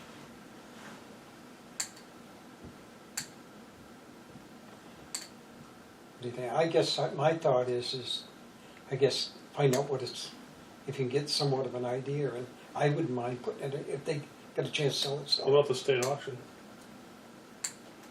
I really, go this route first. If it doesn't sell, you can always change it, because, this fire department's buying an automobile, what's it worth to somebody? Because if you're looking for a rescue truck, those things cost $400,000, but if you got one for 40,000 miles on it, geez, we can buy it for 40, But if you're looking for a mechanic's truck or to make a camper out of it, it's worth $6, So you can find the right buyer. You want to expose it to the biggest group you can, and obviously that Exactly. company caters to the fire services. That's where you want to have it. I was here the day we helped him load Engine 3 on the low bed. I mean, it was going across country to be shipped out, because this is what this guy did. And he sent us a picture of it, with the roof over it, and there were palm trees in the back. There was no sides or doors, And it was fantastic for them. It's exactly what they needed. We bought a ladder truck, how much we paid for it? $6,500. $6,500. We bid on that one, And yeah. we had it for how many years? Ooh, several. Several years, a long time. So, I would, if that's the route you wanna go, I would ask for the commissioners to authorize me to sign a listing and marketing agreement with Brindley Mountain to try and sell the truck. I'll make a motion that we authorize the chief to enter into a agreement with Brindley Mountain Yep. and to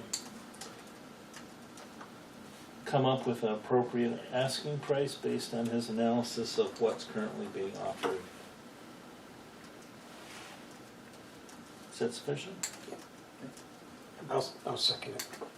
Any discussion? Hearing none, all those in favor? Aye. We need to authorize the chief to have all the logos and stuff taken off. No, I can just do it. Keep going. Okay, new business. That No. truck. Huh? No, Those stick on. What do you mean, no? there's no new business. Okay, that's right. I'll throw my other thing that I had. We get the in there. disaster mask, and we don't have to take that off. Yeah, I don't know if it's new Right, business. that- So it's just. No, I'll just leave it for I think public it's comment. Tilton Never mind. Northfield, the Okay. like fire rescue or something. Yeah, I think those were stick on. Okay. I Minutes. don't remember. Review the minutes, 129:24, non-public session. One.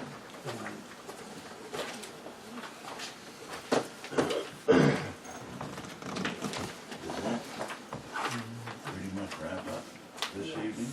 Yes. And if you don't mind, let me go back. Oh, wait, do you There's have, one thing Yeah, that, I think. sorry. Eric was gonna bring up, but I don't know what it is. Oh, okay. But No. this should be.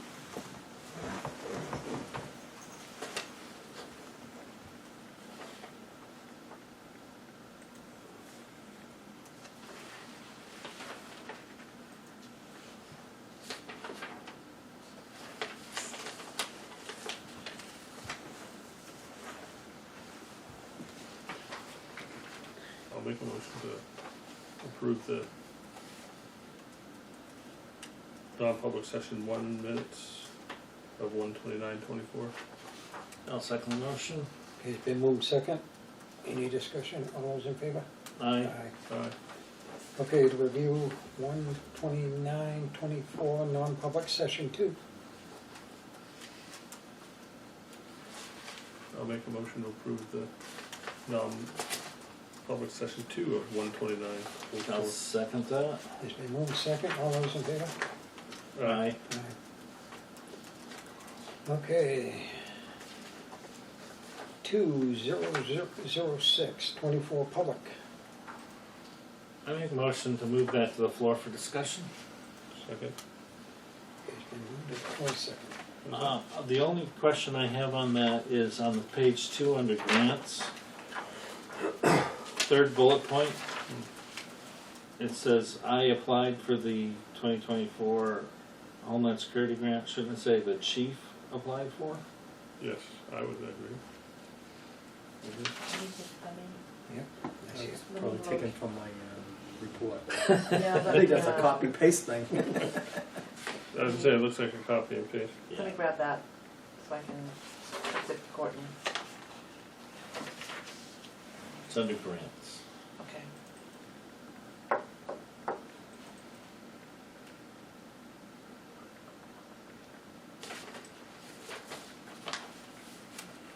Okay, so it says, you wanted to say Chief Seatar? Yeah.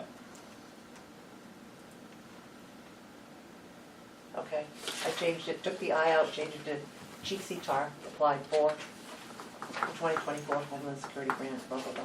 That's the only thing I saw on there. Okay. Somebody, I make a motion to approve the minutes of the 2/06/24 Commissioners meeting with the change indicated. Second. been moved second. Any discussion? All those in favor? Aye.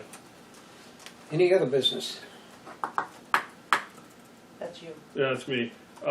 So at the candidates night, and actually when we had our public hearing last month, it was commented that we don't get people there. So it was suggested that the Board of Commissioners look at holding this meeting on a different night, as it has a direct conflict in the town of Northfield with their selectmen's meeting. So therefore, it would possibly get more people to attend the meetings if we held them on a different night. And I said I would bring that up for consideration. What is the frequency of the I selectmen's? believe they're on the first and third Tuesday of the month over there. And then Tilton meets on Thursdays. I think the first and the third. So I'm just bringing it up for consideration. Tuesday nights work for me, but they don't need to be the first Tuesday.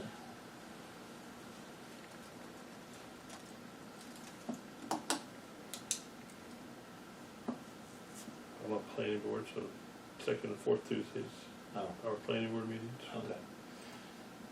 Certainly try to appease them, but Yeah, we can look at they'll it. come to these meetings. I mean, you got candidates running that, they always come to this meeting, one week before for the first time. We don't even have that this year. It wasn't always on the first Tuesday, it was different Tuesdays. That was and second, I thought it was days. second It Tuesday. was the Yeah. second Tuesday Tuesday, of the month. and it was on Thursdays before, and it's been moved around to Yeah. different nights, and Tuesday was the one, this was the one that worked the best. And this is usually how many people we always got, no matter what. Right. No matter where we hold it. Or no when we matter hold when- it. When we hold it. There's a good But crowd we of need cars to- over there at the Northfield Town Hall. Well, I think, What I time mean, did I don't this- think a decision be made until you know what the results of the election. Right, you have to wait for that, Because you can make a decision tonight and It's gonna it could be change. wrong, hopefully not, but I know. Okay. Something to think about. I don't Okay. know. Yep, I'll think about that. And so during candidate night, there were questions about People, separating the district again? yeah, it was brought up, not really discussed, but brought up. So, What type of question? just, not sure to be done, but it's probably more of a comment of it's probably gonna come up again in the not too distant future. So you got the impression that that is still in the air, Oh, yeah, and this was a Northfield, this is at Northfield Town Hall, yeah. and so it's still in the air in Northfield. Yeah. Interesting. I think it's probably very few people are thinking about Oh, it. I agree. But, It's probably the same people that are thinking about it several years ago and then several Absolutely. years before that, so. I mean, we went through this once before, oh, absolutely. I remember. And will it end? We had a lawyer, Will it Yeah, affect yeah. making That's all future over. decisions? started getting things prepared, and, Yeah, so it went that far. yeah, it did, Um, I remember that. Well, it's just like they were gonna sell out of Lake Street Mutual Aid, Sure, I just, and that, When as far as I know, when they found out it was gonna cost them more money than yeah, staying. it's gonna cost more money. Okay, Mm.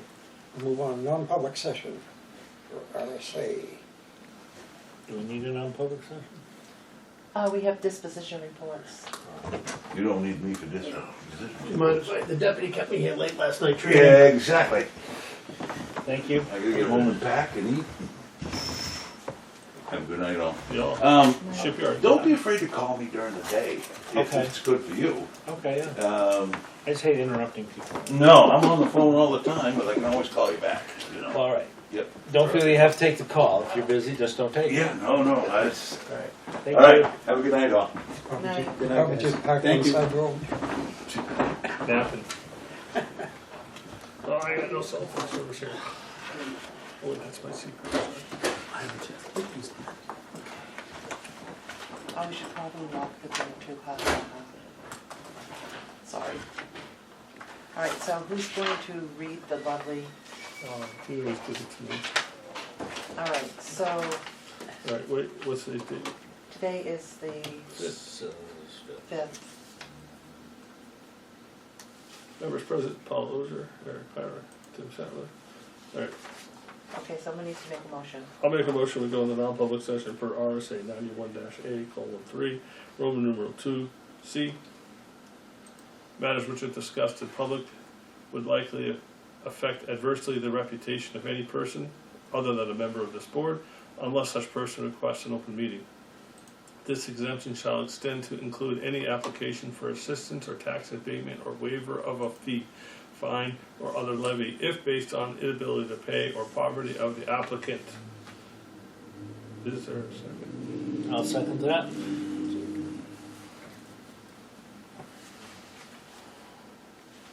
Roll call vote, Paul Ozer, Yes. Eric Pyra, yes, Tim Sattler. Yes. Stop the recorder.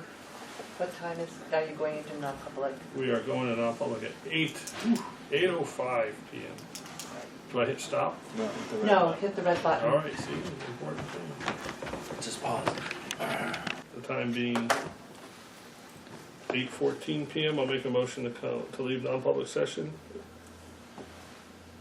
I'll second the motion. Roll call vote, Paul Ozer, Yes. Eric Pyra, yes, Tim Sattler? Yes. Yes. Motion passed.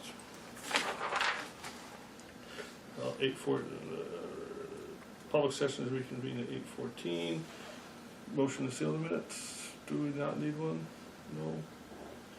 Seal the minutes? No.